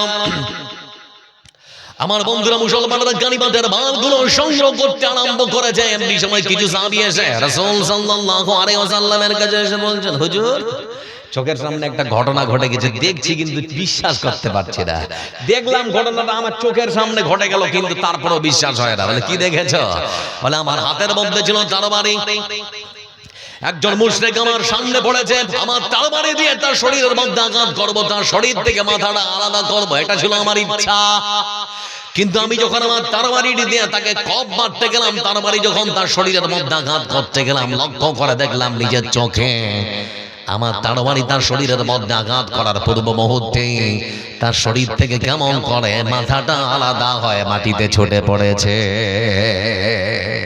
আমি দেখলাম আমি মারতে গেলাম কিন্তু আমার তরবারি তো টাচ করেনি তাহলে কে মারলো মানে আমি এটা চিন্তা করতে করতে আসছি আপনার কাছে বিশ্ব নবী সাল্লাল্লাহু আলাইহি ওয়াসাল্লাম তিনি তখন বলতে আরম্ভ করেছেন আমার সাথীরা তোমরা যা বলেছো ঠিকই বলছো যা তোমরা দেখেছো ঠিকই দেখেছো সত্য দেখেছো আসল রহস্য যদি তোমরা জানতে চাও তাহলে পরে তোমাদেরকে বলি যে মহান সত্তা আল্লাহ রাব্বুল আলামিন তোমাদেরকে বদরের মাঠে সাহায্য করতে চেয়েছেন যে আল্লাহ রাব্বুল আলামিন আকাশ থেকে ফেরেশতা পাঠিয়েছেন বদরের মাঠে তাদেরও হাতের মধ্যে ছিল তরবারি তোমরা যখন তোমাদের তরবারি মুশরিকদের শরীরে আঘাত করার জন্য উঁচিয়ে ধরেছিলেন ঠিক সেই মুহূর্তে আল্লাহ রাব্বুল আলামিনের পক্ষ থেকে যে ফেরেশতারা এসেছিল সেই সমস্ত ফেরেশতারা তাদের তরবারি কাফের আর মুশরিকদের শরীরে আঘাত করেছে, আর তোমাদের তরবারি আঘাত করার পূর্ব মুহূর্তে তাদের তরবারি দিয়ে সব কাজের ফয়সালা তারা করে দিয়েছে। সুবহানাল্লাহ বলবেন না? আচ্ছা, দোয়া কবুল হয়েছিল এবার মনে হচ্ছে? কথা বলা হয়েছিল তো দোয়া কবুল প্রথম কারণ আপনাকে বললাম, নামাজে অলসতা, ওয়ালা তাতরুকান্না সালাতাল মাকতুবাতাল মুতাআম্মিদান ফাইন্না মান তারাকা সালাতাল মাকতুবাতাল মুতাআম্মিদান ফাকাদ বারিয়াত মিনহু জিম্মাতুল্লাহ। নামাজে গাফলাতি, আল্লাহ রাসূল বলেন তোরা যদি বিপদে পড়িস, কে মানলো কে ধরলো, আমি আল্লাহ, আমার আর কোনো দায়িত্ব থাকে না, তোদেরকে বিপদ থেকে উদ্ধার করতে হবে। দ্বিতীয় যেটা সেটা হচ্ছে হারাম খাদ্য খাবার যদি পেটে গেছে, সেই হারাম ইনকামের টাকা দিয়ে যদি কাপড় পরেছে আর মসজিদে গিয়ে দোয়া করছেন, দোয়া কবুল হবে না। এজন্য বন্ধু আমার, এবার আপনাদেরকে বলবো আল্লাহ কজন? কথা বলে আপনারা বিরক্ত হচ্ছেন নাকি? ছেড়ে দেব? আল্লাহ কজন? সবাই বলুন কজন? এটা ঈমানি প্রশ্ন করছি গো, কেউ যদি না বলেন তো ঈমান থাকবে না। আরেকবার বলে আল্লাহ কজন? সর্বশক্তিমান যিনি, তিনি কে? ভালো মন্দের মালিক কে? সন্তান দেওয়ার ক্ষমতা আছে কার? পীর দিতে পারে না? পারে না? 5 বছর 7 বছর বিয়ে হয়েছে, তখন বলছে সন্তান হয় না, তো পীরের কাছে যা, ওখানে দিয়েছে দেখাসি লে ছেলে, মানে দেখাসি লে ছেলে, দেখাসি লে ছেলে, মানে খাসি দিলেই পীরের ক্ষমতা এতটা যে ছেলে দিয়ে দিবে, এরকম একটা ব্যাপার আর কি। ওর ক্ষমতা আছে, ওর বাপের আছে, পারবে? আরে ও পাগলা বাবা, আরে ও খাজা বাবা, রোজ হাসরে দেখবে তোমার কোন বাবা, যত বাবা তত মাজার, বাবা হলো বেসুমার, রেল লাগিলে নেই রে মাজার, বাস লাগিলে সব মাজার। আমি মনে মনে চিন্তা করতাম, যত পীর মনে হচ্ছে সব বাস লাইনে নাকি, একটা ওর মানে রেল লাইনে নেই, মানে ওখানে তো ব্যবসা হবে না, ট্রেন তো জড়ে যাবে, টাকা কেমন করে দিবে নাকি? চিন্তা করে দেখো, নামাজের ধারে ধারে না, মাজারেতে গাঁজা খায়, লম্বা লম্বা চুল রেখেছে, শিকল পরা সারা গায়, নামাজের ধারে ধারে না, মাজারেতে গাঁজা খায়, লম্বা লম্বা চুল রেখেছে, শিকল পরা সারা গায়, মোচে ঢেকেছে মুখ, মোচে ঢেকেছে মুখ, চেনা যায় না কি কারবার। আরে ও পাগলা বাবা, আরে ও খাজা বাবা, রোজ হাসরে দেখবে তোমার কোন বাবা, মাজার ব্যবসা ছেড়ে দিয়ে ধরো আল্লাহর দিন ও আইন, এখনো সময় আছে তওবা পড়ে হ মুমিন, মাজার ব্যবসা ছেড়ে দিয়ে ধরো আল্লাহর দিন ও আইন, এখনো সময় আছে তওবা পড়ে হ মুমিন। নিজের বাপের নেয় না খবর, নিজের বাপের নেয় না খবর, মাজারে দে লাল চাদর। আরে ও পাগলা বাবা, আরে ও খাজা বাবা, রোজ হাসরে দেখবে তোমার কোন বাবা, বাঁচাবার মালিককে? কোন বাবা বাঁচাতে পারবে নাকি? পীর বাবা, খাজা বাবা, ল্যাংটা বাবা। কিছুদিন আগে আবার দেখছিলাম মহাকুম্ভ মেলার আয়োজন করা হয়েছে, ওখানে আবার দেখছি কাঁটা বাবা, কাঁটার উপরে শুয়ে আছে। তারপরে আবার দেখছি লাঠি বাবা, মানে এরকম লাঠিটা হাত উঁচিয়ে ধরে আছে, মানে ডান হাতটা বাঁ হাতটা আর কি এরকম করে উঁচিয়ে ধরে আছে, আপনারা দেখতে পাবেন এখন মোবাইলের মধ্যে আছে। তো একজন সাংবাদিক গিয়ে বলছে, বাবা আপনি কতদিন থেকে এরকম করে বাঁ হাতটা উঁচিয়ে আছেন? বলে 12 বছর। ঠিক সেই মুহূর্তে তখন বলছে, আপনি পায়খানা করে তাহলে পানি খরচ করেন কেমন করে? বাবা তখন একেবারে লাঠি দিয়ে এমন তাড়ন তেড়েছে, কি অবস্থা চিন্তা করে দেখুন। পাগলামোর একটা সীমা থাকে তো, মানে যে যার মতো করে, মানে যেমন করে হোক জড়ো করে ধনমান লুটপাট করে খালি সম্পদ জড়ো করতে পারলেই হয়। হারাম পন্থায় আসছে না হালাল পন্থায় আসছে দেখার কোনো সুযোগ নেই। ইয়াতি আলা নাসি জাবাহুন লা ইউবালিল বাগু মা খাদা বিহু মিনাল হালাল মিনাল হারাম। বলছিলাম বন্ধু আমার,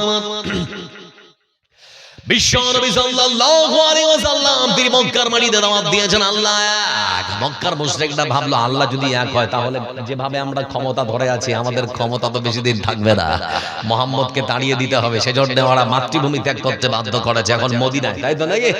তো মদিনায় তিনি যখন চলে গেলেন, মক্কার মুশরিকরা ভাবছে এত ওখানে গিয়ে বসে থাকবে না, সেখানে গিয়েও তো বলবে আল্লাহ এক, তো চল ওখানে গিয়ে ওকে আমরা মেরে ফেলবো। আমার বন্ধুরা চলে বলে কলে কৌশলে রাসূল সাল্লাল্লাহু আলাইহি ওয়াসাল্লামকে মক্কা থেকে বিদায় করেছে, কত ষড়যন্ত্র করেছে শুধুমাত্র শুধুমাত্র আল্লাহ তাওহীদ একত্ববাদের দাওয়াত দেওয়ার জন্য কত তিনি মার সহ্য করেছেন। লক্ষ্য করে দেখুন বন্ধু আমার, শুধুমাত্র আল্লাহ এক কথাটা বলার জন্য তাকে কত টর্চার করা হয়েছে। রাসূল সাল্লাল্লাহু আলাইহি সাল্লাম তিনি কত অত্যাচার সহ্য করেছেন, তারপরও আল্লাহর দ্বীনকে পৃথিবীর বুকে প্রচার করার জন্য তিনি সব রকম ব্যথা বেদনা মুখ বুঝে সহ্য করে গেছেন। আমার বন্ধুরা বলছিলাম আপনাদেরকে যে কথা, তার মানে আল্লাহ এক সর্বশক্তিমান, তিনি আল্লাহ। তার ভালোবাসা, তার ইবাদতে কাউকে ভাগীদার বানানো যাবে? আমি একটা আয়াত পড়ছিলাম, আয়াতের অংশ, ইন্না শিরকা লা যুলমুন আযীম। আল্লাহ বান্দার সবথেকে সেই পাপে বেশি নারাজ হয়, সেই পাপ কখনো ক্ষমা করতে পারে না যখন বান্দা তার ভালোবাসার ভাগীদার কাউকে বানিয়ে দেয়। তো আমি মনে মনে ভাবছিলাম যে আল্লাহ, বাচ্চা কাচ্চা হয় না তো পীরের মাজারে গিয়ে না হয় একটু চেয়েছে, তো তোমার এত রাগ হয় কেন? মানে আমি এটা আয়াতটা নিয়ে গবেষণা করছি আর আমি আল্লাহকে প্রশ্ন করছি এরকম করে। রাত্রি 12টা একদিন আমার ঘুম ভাঙলো রাত্রিবেলা, পাশে আমার বোনের বিয়ে দিয়েছি। ঘুম থেকে উঠে দেখছি ওরা স্বামী আর স্ত্রী তুখার ঝগড়া চলছে। রাত্রিবেলা যাওয়ার প্রয়োজন মনে করলাম না, সকালবেলা আমার বোনটা এসেছে। জিজ্ঞেস করলাম, স্বামী আর স্ত্রীতে ঝগড়া করছিলি কেন রে? আমার বোনটা বলছে, ওগুলো স্বামী স্ত্রীর ব্যাপার, তোকে শুনতে হবে না। আমি তখন বললাম, বললা একটু। তখন আমার বোনটা বলছে, প্রতিদিনের তোর ভাই, তোর দাদা, তোর দুলা ভাই আজকে যখন বাড়িতে এসেছে, রাত্রিবেলা খাবার দাবার দিলাম, পরিবেশন করলাম, আমি বিছানাটা ঝেড়ে সুন্দর করে শুয়ে পড়েছে। আমি বললাম, খাবার শেষ করে আসেন। তা আমি শুয়ে আছি, আধা ঘন্টা হয়ে গেল, এখনো আসে না। বিছানা ছেড়ে বাইরে গিয়ে দেখছি যেখানে খেয়েছে ওখানেই বসে আছে, পাশে বসে। তখন বলছে, হ্যাঁ জি কি হয়েছে, তোমার মনটা খারাপ নাকি, কেন বসে আছে? কোনো কথা বলে না। তারপরে হাতটা ধরে উঠাচ্ছি তো উঠে না। আমাকে তখন বলছে, রোজিনার মা তোকে একটা কথা বলবো, একটা জিনিস চাইবো, দিবি? তাই বললাম যে কি চান বলেন। বলে, না আগে বল, যদি দিতে চাস তাহলে আমি আজকে বিছানায় ঘুমাবো, না হলে সারা রাত এখানেই বসে থাকবো। আমি স্ত্রী হয় তখন আমার স্বামীকে বলছি, স্বামী যান, ডিম বিক্রি করা টাকা লাগবে দিব, ছাগল বিক্রি করা টাকাটা দেবেন ওটাও দেবো। বলে, না ওগুলো কিচ্ছু লাগবে না। বলে, তাহলে কি নেবেন? বলে, আমার স্বামী তখন আমাকে বলতে আরম্ভ করেছে, স্ত্রী রে, আজকে আমি তোমার কাছে যে জিনিস চাইবো যদি দাও তাহলে পরে আজকে বিছানায় ঘুমাবো, না হলে পরে ঘুমাবো না। আমি তখন বলতে আরম্ভ করলো, স্বামী যান, জীবনটাও যদি চান আমি হাসি মুখে দিয়ে দেব, তারপরও আপনার কষ্ট চোখে দেখব না। এমন সময় আমার স্বামী আমার মাথায় গায়ে হাত বোলাতে বোলাতে আমাকে বলতে আরম্ভ করেছে, স্বামী স্ত্রী রে, আমার প্রাণের স্ত্রী, আমি আজকে তোমার কাছে যে জিনিসটা চাইবো সেটা হলো আমি আর একটা বিয়ে করব, তোমাকে পারমিশন দিতে হবে। আজকে যারা বিয়ে করেছেন গিয়ে একবার বলবেন তো কি বলে? বলা যাবে? ওরা সব সহ্য করবে। যদি বলেছেন আর একটা বিয়ে করবো, সহ্য করবে? করবে? সকালবেলা যেটা দিয়ে বাড়ি সাফ করে ওটা ধরবে। আমি তখন বললাম, বোন, আমার সামান্য কথা নিয়ে ঝগড়া করতে হয় নাকি? আমার বোন তখন আমাকে বলতে আরম্ভ করেছে, ভাই তোমার কাজ এটা সামান্য হতে পারে, এজন্যই তো বলতে চাইছিলাম না, সব পুরুষেরাই একই হয়, আমার স্বামী যেমন তুমিও সেরকম, কোনো পার্থক্য নেই। ঠিক সেই মুহূর্তে আমার বোনকে আমি বললাম, বোন, আরেকজন যদি তোমার বাড়িতে আসে তোমার রান্না বান্না করতে সহযোগিতা করবে, তোমার জামা কাপড় স্বামীর ময়লা হলে পরে পরিষ্কার করবে, তোমার সন্তানটাকে গোসল করাবে, ভালোই তো হলো, সহযোগিতা করবে, কি ক্ষতি হলো? আমার বোন তখন আমাকে বলতে আরম্ভ করে যে, ভাই তাহলে পরে শুনে আনাম, আমার জীবন দশা আমি আমার প্রাণের স্বামীকে এত বেশি ভালোবাসি, এত বেশি ভালোবাসি, এত বেশি ভালোবাসি, এই পৃথিবীর বুকে আমার জীবনটা যতদিন বেঁচে থাকবে আমি আমার স্বামীর ভালোবাসার ভাগীদার জীবন বেঁচে থাকতে কখনো সহ্য করতে পারবো না। আমি তখন মনে মনে চিন্তা করছিলাম, রব্বুল আলামিন, তুমি তো তোমার বান্দাকে কম ভালোবাসো না, তুমি তো তোমার বান্দাকে এত বেশি ভালোবাসো, এত বেশি ভালোবাসো, এত বেশি ভালোবাসো। তোমার বান্দা যদি তোমার ভালোবাসার ভাগীদার পৃথিবীর বুকে কাউকে বাড়িয়ে দেয়, আল্লাহ তুমি কেমন করে সহ্য করতে পারো? আল্লাহর সহ্য হবে? কথা বলেন, আল্লাহর সহ্য হবে? তাহলে কার কাছে চাইবেন সন্তান? ভালো মন্দের মালিককে। রিজিক চাইবেন কার কাছে? সবকিছু আল্লাহর কাছে চাইতে হবে। কোন মাজারে কোন বাবার কাছে যাওয়া যাবে? যাওয়া যাবে না। তার মানে শিরক আর বিদআত যদি করেছেন তাহলে পরে জেনে দোয়া করবেন, দোয়া কবুল হবে না। আচ্ছা বলুন তো, আল্লাহ আমাদের কম ভালোবাসে না বেশি গো? একটু কথা বলেন জোরে, কম না বেশি? অনেক বেশি। কত বেশি জানেন? সকালবেলা মা ওই রান্নাঘরে মানে হাত পাকা রুটি পাকাচ্ছে এরকম করে, তোর 8 বছর ছেলেটা পিছনে এসে ডাকছে, মা গে মা। তোর মা বলছে, কিরে কিরে বল। তো যখন বলছে কিরে বল তখন মুখটা বন্ধ, আর কিচ্ছু বলে না। ফের যখন রুটিটা এরম করছে তখন ফের পিছনে এসে বলছে, মা গে মা। ফের বলছে কিরে, তারপরে ফেরও কিছু বলে না, একেবারে চুপচাপ। তো মা বারবার যদি কাজের সময় ডিস্টার্ব দেয় তো মা রাগ করবে না? কথা রাগ করবে না? করবে না। এমন সময় মা হয়তো বলতে পারে, বেটা বারবার পেছনে করে মা মা মা বলে ডাকবি না, কাজে ডিস্টার্ব হয়ে যাচ্ছে। যদি আবার মা মা বলে কাজের মধ্যে ডিস্টার্ব দিয়েছিস, তাহলে পরে তোকে বাড়ি থেকে এখন ঘাড় ধাক্কা দিয়ে বের করে দেব। কোন মা বিয়ে হয়ে গিয়েছে ঝকঝকে চকচকে শরীর দিয়ে, বাচ্চা প্রসব করার সময় সুন্দর ঝকঝকে চকচকে পেটটা ফেটে চৌচির হয়ে গেল, তার মনের মধ্যে একটা আশা, বাচ্চা যদি হয় আমাকে মা বলে ডাকবে। খালি মা ডাকটা শোনার জন্য কত কষ্ট সহ্য করেছে গো। সেই বাচ্চা মাকে মা বলে ডাকছে, তারপরেও রাগ। আল্লাহ রাব্বুল আলামিন তিনি বলার বান্দা শোনেন, আমি আল্লাহ রাব্বুল আলামিন তোর গুরহাট পাহাড় সমপরিমাণ যদি করেন, এই সমুদ্রের ফেনা সমপরিমাণ যদি হয়ে যায়, তারপরেও নিরাশ হবে না। আমার মসজিদে ঢুকে যাও, অনুশোচনা অনুতপ্ত সহকারে আমার কাছে যদি ফিরে আসো, সারাদিন সারা রাত ধরে যদি আমাকে ডাকো, দিনের 12টা ঘন্টা রাতের 12টা ঘন্টা যদি তোমরা আমাকে ডাকো আর বলো রাব্বানা রাব্বানা রাব্বানা, আমি আল্লাহ কখনো রাগ করবো না, তোমাকে ধমকাবো না চমকাবো না, আমার মসজিদ থেকে তোমাকে কখনো বের হতে বলবো না। বরঞ্চ আমি আল্লাহ একবার যদি তোমার দিকে রহমতের নজরে তাকাই, আমি আল্লাহ চাইলে তোমার জীবনের সব পাপ ক্ষমা করে দিতে পারি। সুবহানাল্লাহ বলবেন না? আল্লাহ পারে না, পারে না। তবে শিরক আর বিদআত করবেন না। যদি দোয়া করেন, দোয়া কবুল, কথা বলে না, দোয়া কবুল হবে না। সহজ কথা ভাই, শেষ করবেন। আচ্ছা আচ্ছা, তাহলে কি করে হবে? সময় দিতে হবে তো। তো বলছিলাম আপনাদেরকে যে কথা, বন্ধু আমার লক্ষ্য করে দেখুন, এই মতো করে কয়েকটা কারণ বললাম। প্রথমত নামাজি গাফলাতি, দ্বিতীয়ত বলছি যেটা আপনাদেরকে, সেটা হচ্ছে বন্ধু আমার হারাম খাদ্য খাবার যদি খান, দোয়া কবুল হবে না। তৃতীয়ত যে কারণ দেখালাম, আপনারা যদি শিরক আর বিদআতের সঙ্গে যুক্ত থাকেন, তাহলে পরে দোয়া কবুল হবে না। আর আপনাদেরকে যে দোয়া কবুল হয়, তার একটা প্র্যাকটিক্যাল সুন্দর করে একটা সুন্দর জিনিস দেখিয়ে, যে বদরের যুদ্ধ দিয়ে যে দোয়া করলে দোয়া কবুল হয়, তাহলে জিনিস থেকে বেঁচে থাকবেন। যদি দোয়া করেন তাহলে দোয়া কবুল হবে, নচেত হতে পারে না। এবার আমি আপনাদেরকে ছোট্ট একটা কথা বলবো। নাম হচ্ছে আব্দুর রহমান, এক ব্যক্তি। নাম কি বললাম? সময় খুবই কম। নাম হচ্ছে আব্দুর রহমান, 65 ছুঁই 60 বছরে রিটায়ার করেছে, চাকরি করতো সরকারি। মাইনে এখন মোটামুটি 30-32 হাজার টাকা পায়। বাড়ির 2 ছেলে, বড় ছেলে বিয়ে করেছে 5 বছর হলো, আর ছোট ছেলেটা ইদানিং বিয়ে করেছে। তো বড় ছেলেটার একটা বাচ্চা হয়েছে 4 বছরের। বিকেল বেলা খবরের কাগজটা যখন আসে, তখন বাড়ির বেলকনিতে সুন্দর করে চা আসে, আর ওই কাগজটা পড়ে। তো একদিন বাড়ির বেলকনিতে বাড়ির ওই বৃদ্ধ মানুষটা, তার মানে বাবা, 65 বছরের আব্দুর রহমান, তার স্ত্রী মারা গেছে 20 বছর হয়ে গেল। তার মানে অনেক আগেই তার মা মারা গেছে, বাচ্চাদের মা, স্ত্রী মারা গেছে। একাকিত্ব জীবন, তারপরও ছেলেদের মুখ চেয়ে কোনোদিন আর বিয়ে করার কথা মুখে নেয়নি। তো ছোট্ট নাতিকে নিয়ে বাড়ির বেলকনিতে চা খাচ্ছে আর পেপারটা পড়ছিল। এমন সময় বাড়ির বড় বৌমা ছোট বৌমাকে বলছে, জানিস রে ছোট, আজকে দুপুরে সবজি রান্না হবে না। তো ছোট বৌমা আমার বলছে, কেন গো, কেন, কি হয়েছে দিদি? বলে বাজার নেই। বলে বাজার নেই, দাদাকে আনতে বলোনি? বলে তোমার দাদাই সব বাজার করবে। ঠিক সেই সময় তখন ছোট বৌমা বলছে, তাহলে কে বাজার করবে? তখন বড় বৌমা আবার বলছে, বাড়িতে তো বাবা বসেই থাকে, উনি তো চাইলে আনতে পারেন, বাজার করে। আব্দুর রহমান তিনি যখন কথাটা শুনলেন, মনে মনে ভাবছেন, সংসারে বড় হয় আমার সময় ফুরিয়ে যাচ্ছে। কিছুদিন পর সকালবেলা বাড়ির বড় ছেলে অফিসে যাবে। ঠিক সেই সময় তার স্ত্রীকে বলছে, আমার সাদা শার্টটা এনে দাও। বলে ওটা নেই, ধপাকে দেওয়া আছে লন্ড্রিতে। বলে ফোন করে নিয়ে আসতে বলতে পারো রে, নিয়ে আসতে পারো রে। স্ত্রী তখন রেগে গিয়ে চটে গিয়ে স্বামীর উপরে বলছে, সব কাজ আমি করবো কেন? বলে তাহলে কে করবে রে? তোমার বাবা তো বাড়িতেই বসে থাকে, চাইলেই তো আনতে পারে। চিন্তা করে দেখুন, আব্দুর রহমান যখন কথাটা শুনলেন, তিনি একেবারে শিওর হয়ে গেলেন, এই সংসারে আমার প্রয়োজন শেষ, কেউ আর আমাকে চায় না। মনে হচ্ছে আমি যখন এখন সংসারের বোঝা। এমন সময় বন্ধু আমার, কয়েকদিন সকালবেলা বাড়ির একটা কাজের মেয়ে আছে, ওর নাম হচ্ছে জায়না, বহুদিন থেকে আছে কাজের মেয়ে হিসেবে, কিন্তু নিজের মেয়ের মতো করে আব্দুর রহমান তাকেও দেখে। সকালবেলা বাড়িতে ফুলকো লুচি সুন্দর করে, আলুর দম আর দেশি মুরগির মাংস কষা কষা করে রান্না করেছে, প্লেটে সুন্দর করে সাজানো আছে, ডাইনিং টেবিলে সবাই খেতে বসেছে। আব্দুর রহমান সাহেব বাড়ির মানুষ, বাড়ির বাবা, তিনিও খেতে এসেছেন। সবাই খেতে বসেছে। এমন সময় বড় ছেলেটা হট করে বলছে, বাবা তোমার সঙ্গে একটা গল্প ছিল। তো বাবা বলছে, বলো।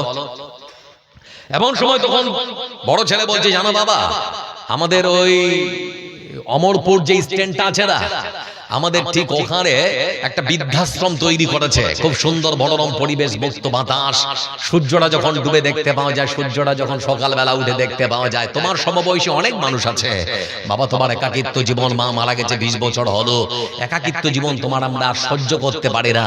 তুমি যদি মনে করো সেখানে গেলে তোমার অনেক বন্ধু বান্ধব হবে, তোমার সময়টাও ভালো কাটাবে। আব্দুর রহমানকে যখন অনেক কথা বলেছে, তিনি মনে মনে ভাবলেন আমার সময় সত্যি শেষ। আমার বন্ধুরা কিছুক্ষণ নীরব থাকার পর আব্দুর রহমান তিনি এবার বড় ছেলেকে লক্ষ্য করে বলছেন, খোকা তোরা কি একটা সিদ্ধান্ত নিয়ে ফেলেছিস? বলে হ্যাঁ। আবার ছোট ভাইকে সাক্ষী দিয়ে বলছে, ছোট কেমন হবে বলতো? ছোট ভাই আবার বড় ভাইকে বলছে, যদি বাবা যায় তাহলে তো ভালোই হবে, বাড়িতে একাই থাকে, সময় কাটে না। ঠিক সেই সময় তার বাবা কিছুক্ষণ নীরব থাকার পর দুই ছেলেকে বলছে, খোকা তোরা তো আমার ছেলে, আমি তোদের জন্ম দিয়েছি, তোদের নিয়ে আমাকে অনেক ভাবতে হয়। তোরা তো এখন সচ্ছল, মাস গেলে 65-70 হাজার টাকা তোরা ইনকাম করিস। তোরা একটা কথা শুনেছিস? বলে কি? বলে তোরা তো খবর টবর রাখিস না, যেখানে তোরা বৃদ্ধাশ্রমটা দেখেছিস না, ওই বৃদ্ধাশ্রমের পাশেই একটা জায়গা বিক্রি হবে, আমার কাছে খবর আছে। তোরা এখন সচ্ছল, টাকা পয়সা তোদের হাতে আছে, একটা কাজ কর, ওই জায়গাটা তোরা কিনে নে, বৃদ্ধাশ্রমের পাশে একটা সুন্দর করে বিল্ডিং তৈরি কর। বিল্ডিং তৈরি করে তোরা ওখানে থাক, মাঝে মাঝে আমি গিয়ে তোদেরকে দেখে আসবো। মনটা যদি খুব খারাপ হয় একবার করে আসবি, তোরা এখানে দুদিন থাকবি, আবার চলে যাবে। মানে হিতে বিপরীত হয়ে গেল কথা বলতে গিয়ে নাকি। ছেলেটা তখন ভাবছে, আল্লাহ সর্বনাশ, কি বললাম আর কি হয়ে গেল। তার বাবা মার তখন হাতটা ধরে তখন বলতে শুরু করেছে, বাবা আমাদের ভুল হয়ে গেছে, ক্ষমা করে দাও। তখন তার বাবা আব্দুর রহমান বলছে, জানিস খোকা কেন কথা বলেছি? বাড়ির মধ্যে প্রত্যেকটা জিনিসে তোর মার স্মৃতি জড়িয়ে আছে। এই ডাইনিং টেবিলে যখন আমি এই চেয়ারে খেতে বসি, তখন ওই চেয়ারটা মনে করে যে তোর মা ওই চেয়ারে বসে আছে। আমি যখন এই গ্লাসটায় পানি পান করি, তখন মনে পড়ে এই মাও তোর এই সুন্দর করে এই গ্লাসটাতেই পানি পান করেছে। এই বাড়ির মধ্যে যখন আমি ঘুরে বেড়াই, তখন দেখতে পাই তোর মার স্মৃতিগুলো। তোর মার স্মৃতি নিয়ে আমি এই বাড়ির মধ্যে থাকতে চাই। তোরা বরং বৃদ্ধাশ্রমের পাশে বিল্ডিং তৈরি করে তোরা ওখানে থাক। ছেলে দুটো তখন ভুল বুঝতে পেরে বাপের হাত পা ধরছে আর বলছে, বাবা ভুল হয়ে গেছে, আমাকে মাফ করে দিন। ভূমিকাতে আপনাদের একটা কথা বলেছিলাম, জীবনে কোনোদিন উচ্চ শিক্ষার পেছনে ছুটবেন না। BA, BEd, BCom, MCom, MSc যা আছে বন্ধু, আবার উচ্চ শিক্ষার পেছনে কখনো ছুটবেন না, সুশিক্ষার পেছনে ছুটুন। না হলে আপনার ছেলে আপনাকে বৃদ্ধাশ্রমে পাঠাতে একটুকু কুণ্ঠাবোধ করবে না, কারণ সে তো জানতেই পারবে না ওয়াকাদা রাব্বুকা আল্লা তা'বুদু ইল্লা ইয়্যাহু ওয়া বিল ওয়ালিদাইনি ইহসানা। আল্লাহর পরে পরে বাবা মার সেবা যত্ন করতে হয়, ওটা যদি সে না জানে তাহলে পরে আপনাকে বৃদ্ধাশ্রমে পাঠাতে ওর কষ্ট হবে কোথায়। এজন্য আপনাকে বলছি, আপনার ছেলেকে উচ্চ শিক্ষা নয় বরং সুশিক্ষা প্রদান করুন। কেন বললাম জানেন? এতক্ষণ যে ঘটনাটা বললাম তার মূল কি জানেন? এর মূল হচ্ছে আপনার বাড়িতে বাবা মা আছে, জান্নাত আছে, ফাইনাল জান্নাত তাহতা রিজলাইহা। আপনার বাড়িতে মা আর বাবা আছে, তার মানে দোয়া কবুলের মাধ্যম আছে। আপনারা যারা এখানে বসে আছেন, বাবা মার চোখের পানি ফেলে বাবা মাকে আলাদা করে দিয়ে, বাবা মাকে না দেখে, বাবা মাকে ভাত আর কাপড় না দিয়ে মসজিদে গিয়ে যদি নামাজ পড়ে কপাল ঢুকে, কপাল ঘুষে একেবারে শেষ করে দিয়ে যদি হাত ধরে দোয়া করেন, দোয়া কবুল হবে না। হজ করতে গিয়ে কাবাগলের গিলাফ ধরে যদি আল্লাহর কাছে কাঁদাকাটি করেন, তারপরে দোয়া কবুল হবে না। তার মানে দোয়া কবুল যদি করতে চান, মা বাবার সেবা যত্ন করুন। মা বাবাকে কাঁদিয়ে কখনো আল্লাহকে খুশি করা যায় না। রিদার রাব্বি ফি রিদাল ওয়ালিদি ওয়া সাখাতুর রাব্বি ফি সাখাতিল ওয়ালিদি। বাবা মা রাজি তো আল্লাহ রাজি, বাবা মা খুশি তো আল্লাহ খুশি, বাবা মা নারাজ তো আল্লাহ নারাজ, বাবা মা ও খুশি তো আল্লাহও না খুশি। বাবা মাকে দেখবো ইনশাআল্লাহ, সবাই বলে ইনশাআল্লাহ। আল্লাহ আপনাদের কবুল করুন, আমরা বলি আমিন। আলোচনা আজকে পর্যন্তই শেষ। একটা প্রশ্ন করছি, মরার জন্য বয়স লাগে? সবাই বলেন, মরার জন্য বয়স লাগে? মালদা জেলার প্রথম সারির একটা মাদ্রাসা আছে, বুধিয়া মাদ্রাসা। তো বুধিয়া মাদ্রাসার বহুদিনের একজন মাস্টার মশাই আব্দুল হাকিম, ওনার 3 ছেলে, আব্দুল হাই, রিজওয়ান আর মিসবাহ। ফজরের নামাজ পড়ে আমার মোবাইলটা নিলাম, ফেসবুকে ঢোকা মাত্রই দেখতে পাচ্ছি ইন্না লিল্লাহি ওয়া ইন্না ইলাইহি রাজিউন। বুধিয়া মাদ্রাসার পার্শ্ববর্তী বাড়ি আব্দুল হাই, আব্দুল হাকিমের ছেলে, তিনি ইন্তেকাল করেছেন। তার জানাজার নামাজ জোহর বাদ অনুষ্ঠিত হবে। আমি যখন দেখলাম কেমন কেন মনে হচ্ছে যেন আমি আকাশ থেকে বললাম, সর্বনাশ, মাত্র 45-46 বছরের একজন অর্ধবয়স্ক মানুষ কেমন করে মারা যায়। কল্লা গালা জানতে পারলাম লোকটা ফজরের নামাজ পড়ার সন্ধ্যে অজু করছিল ওই মটকাতে বসে। অজু করতে করতে বুক থুবড়ে পড়ে গিয়েছে। তার ডাক্তার ভাই এসে অনেক রকম চেষ্টা করেছে, কিন্তু সম্ভব হয়নি। কিছুক্ষণের মধ্যে দুনিয়া থেকে পরলোক গমন করেছে। সেদিন প্রোগ্রাম ছিল আমার কিষানগঞ্জে, গাড়ি নিয়ে বের হলাম। মাটি দেওয়ার জন্য যখন যাচ্ছি কবরের পাশে দাঁড়িয়ে দেখলাম এক করুণ দৃশ্য, বাবা কবরের উপরে দাঁড়িয়ে আছে আর নিজের ছেলেকে নিজের হাতে কবরে নামাচ্ছে। চিন্তা করে দেখেছে পৃথিবীতে আসার সিয়াল আছে, যাবার কোন সিয়াল আছে? আচ্ছা আপনাদের দিকে এরকম হয় না যে বাবা বেঁচে আছে ছেলে মারা গেছে, 5 ভাই একই ধারে ধারাবাহিক এসেছিল, ছোটটা সবার আগে চলে গেল, বড়গুলো এখনো বেঁচে আছে, এরকম হয়? কথা হয় না? হয় না? বন্ধু আমার, বলার জন্য কোনো বয়স লাগে না। যারা এখানে বসে আছেন না, আপনি আপনার বাড়িটা সুন্দর করে সাজিয়েছেন, কোথায় খাট লাগলে দেখতে ভালো লাগবে, কোথায় আলমারিটা দিলে বাড়িটা ঘরটার বানানো হবে, টয়লেটটা পর্যন্ত মার্বেল পাথর দিয়ে সাজিয়েছেন গো। সাজান, মাত্র 65-70 বছরের জীবন, এত ব্যস্ততা, বলার পরে চিরস্থায়ী একটা জীবন আছে। আর যে বাড়িটাতে থাকবেন না, সে বাড়িটা, সে ঘরটার নাম হচ্ছে কবর। আজকে একটা সুন্দর সুযোগ এসেছে, সেই ঘরটাকে সাজাতে হবে, সেই বাড়িটাকে সাজাতে হবে, সেই চিরস্থায়ী বাড়িটাকে সুন্দর করে সাজাতে হবে। এই জন্য আপনার অর্থ সম্পদ থেকে 1000, 2000, 5000 করে দিতে হবে। কোন মায়ের সুসন্তান আছে, বেশি চাহিদা, 30 জন মানুষ নারী পুরুষ মিলে একটা করে 1000 টাকা দিতে পারে। যারা বেশি দেবেন 5000, 10,000, তারা আসুন, হাত মেলান, আপনাদের জন্য অন্তর থেকে দোয়া থাকবে। কেউ আছেন দেওয়ার মতো? 1000 আমি জানি না, তবে আল্লাহ কবুল করবেন কাকে কাকে, তবে কবুল করবেন এটা আমার বিশ্বাস। একজন কেউ 1000 টাকা দেওয়ার মতো? একজন কেউ? এতগুলো মানুষের মধ্যে 1000? মা বোন যারা আছেন, ওয়াল্লাযীনা ইয়াকনিজুনা আয-যাহাবা ওয়াল ফিদ্দা ওয়া লা ইউনফিকুনাহা ফি সাবিলিল্লাহ, আপনাদের বেতন বেড়ে গেছে, মাস গেলে 500 টাকা, 11 মাসের টাকা আপনার অ্যাকাউন্টে রাখুন, আর 1 মাসের টাকা আল্লাহর অ্যাকাউন্টে দিন, বেশি নয়। আল্লাহর শুকরিয়া আদায় করুন। এটাও পাচ্ছিলেন না, আল্লাহ আপনাকে হয়তো অনেকটা করেছে, আপনার প্রতি দয়া করেছে সরকার, এটাতে আল্লাহ হয়তো চেয়েছেন, না হলে সম্ভব হতো না।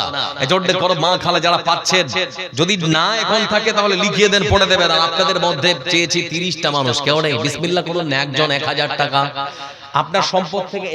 একজন ভাই আমার, আল্লাহুম্মা সাল্লি আলাইহি আল্লাহুম্মা বারিক, 1000 টাকা চেয়েছি, বেশি চেয়ে ফেললাম। 1000 টাকা চেয়ে কি বেশি চেয়ে ফেলেছি? 1000 ওখান থেকে কত কত ভাই জান? 1000 2 নাম্বার ভাই, 3 নাম্বার কেউ? আজকে প্রতিযোগিতা করুন চটচট করে। 3 নাম্বারে কেউ একজন? আমি তো জানি না পাবো কি পাবো না, আল্লাহ তোমার দেয়া সেরা জান্নাত। কত শোনা? কোথায় বাড়ি? 1000 টাকা বেরিয়ে গিয়েছিল মুখ দিয়ে, তো আর 500 টাকা লিখিয়ে দেন, লিখিয়ে দেন, পরে দিয়ে দেন। আচ্ছা আচ্ছা, আলহামদুলিল্লাহ। ভাইজান বলছেন যে আমি নগদে দিয়ে দেবো 1000 টাকা, 500 দিয়েছে আর 500, 4 জন হয়েছে ভাই। আবার 5 জনে কেউ একজন? 5 নম্বরে কেউ একজন? 5 নম্বরে একজন কেউ? আসুন আজকে প্রতিযোগিতা করুন আল্লাহ জান্নাতের জন্য। 1000 টাকা চেয়েছে, আমি তো জানি না পাবো কি পাবো না, আল্লাহ তোমার দেয়া সেরা জান্নাত। গুনাহ তো করেছি আমি বালুরাশি সম, অগণিত সীমাহীন, পাপীরে তওবা কবুল করে নাও রাব্বুল আলামিন। গুনাহ তো করেছি আমি বালুরাশি সম, অগণিত সীমাহীন, পাপীরে তওবা কবুল করে দাও রাব্বুল আলামিন। আয়ু আমার কমছে দেখো রাত দিন, গুনাহ আমার বাড়ছে দেখো সীমাহীন, তুমি তো পারো দিতে নাজাত, আমি শুধু জানি দোজখের অগ্নি সইতে পারবো না কোনদিন রাত। আমি তো জানি না পাবো কি পাবো না, আল্লাহ তোমার দেয়া সেরা জান্নাত। সেরা জান্নাতের মালিক কে? সবাই বলি কে? আল্লাহ তুমি আমাদের সকলকে তোমার সবথেকে সেরা জান্নাতটা দিও, আমরা বলি আমিন। সেই জান্নাতটার জন্য আরেকটু প্রতিযোগিতা করবেন না শোনা? শুকু মোহাম্মদ ভাই কই? আপনি 2000 টাকা দিয়েছেন, এর আগে দিয়েছিলেন নাকি? ভাইজান কি করেন আপনি? আল্লাহুস সামাদ। আচ্ছা ভাইজানের স্ত্রী দিয়েছেন 1000 টাকা, আল্লাহুম্মা সাল্লি আলাইহি। আচ্ছা বাবা মার জন্য ভাইজান দিয়েছেন 1000 টাকা, আল্লাহুম্মা সাল্লি আলাইহি, আল্লাহু বারিক আলাইহি।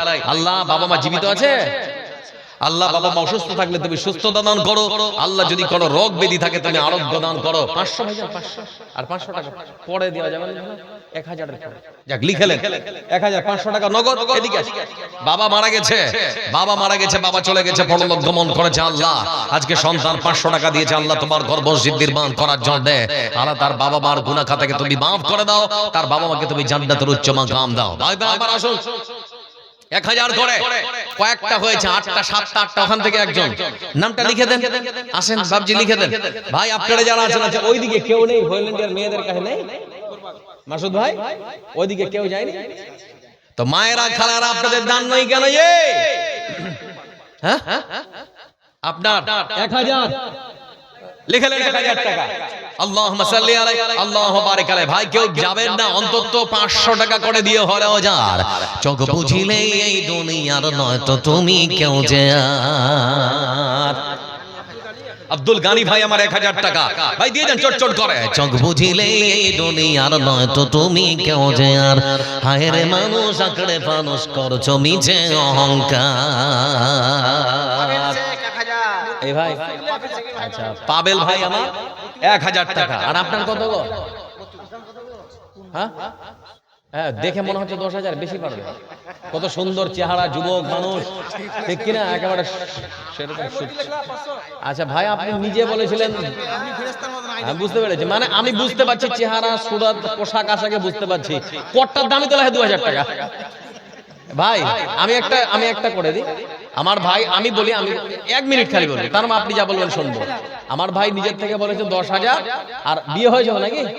আমার বোনটার জন্য 10,000 দিয়ে 20,000। এবার পেঁচ লাগিয়ে দিয়েছিলাম, বাড়ি থেকে ঝড়া লাগবে।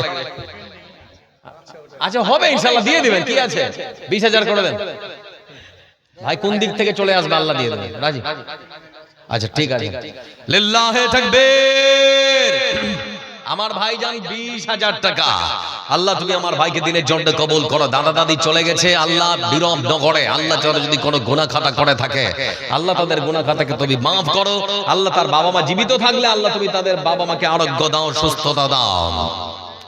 ভাই আমার আর কেউ নেই গো, 1000 1000 করে আসুন না। চোখ বুঝিলে এই দুনিয়ার নয় তো তুমি কেউ যে আর, হায় রে মানুষ আঁকড়ে মানুষ করছো মিছে অহংকার। দম ফুরাইলে সবই পর, জুটবে না আর দালান ঘর, মরিচিকার ঘুরে পিছু করছো যে ভুল বারে বার।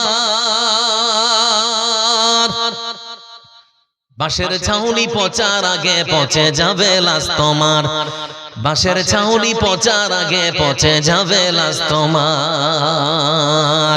যে ক্ষমতার বড়াই করো কাজে তোমার আসবে না, এই যে সাদের দেহ খানাও নিজের বলে চলবে না। যে ক্ষমতার বড়াই করো কাজে তোমার আসবে না, এই যে সাদের দেহ খানাও নিজের বলে চলবে না। আজরাগিল তো ডাকছে তোমায়, নাই রে উপায় পালাবার। বাঁশের ছাউনি পচার আগে পচে যাবে লাশ তোমার, বাঁশের ছাউনি পচার আগে পচে যাবে লাশ তোমার। টাকার গরমে এখন তোমার পা পড়ে না মাটিতে, মুখে শুধু আমি আমি তুমি প্রথম সারিতে। টাকার গরম এখন তোমার পা পড়ে না মাটিতে, মুখে শুধু আমি আমি তুমি প্রথম সারিতে। অপর ভাইকে ভাবছো নিচু, বুকে পুষে হায়াদার। বাঁশের ছাউনি পচার আগে পচে যাবে লাশ তোমার, বাঁশের ছাউনি পচার আগে পচে যাবে লাশ তোমার। ভাই আর কেউ নেই, 500 500 1000 1000 করে দেবেন। এবার 500 500 1000 1000 করে যারা দেবেন লেখেন।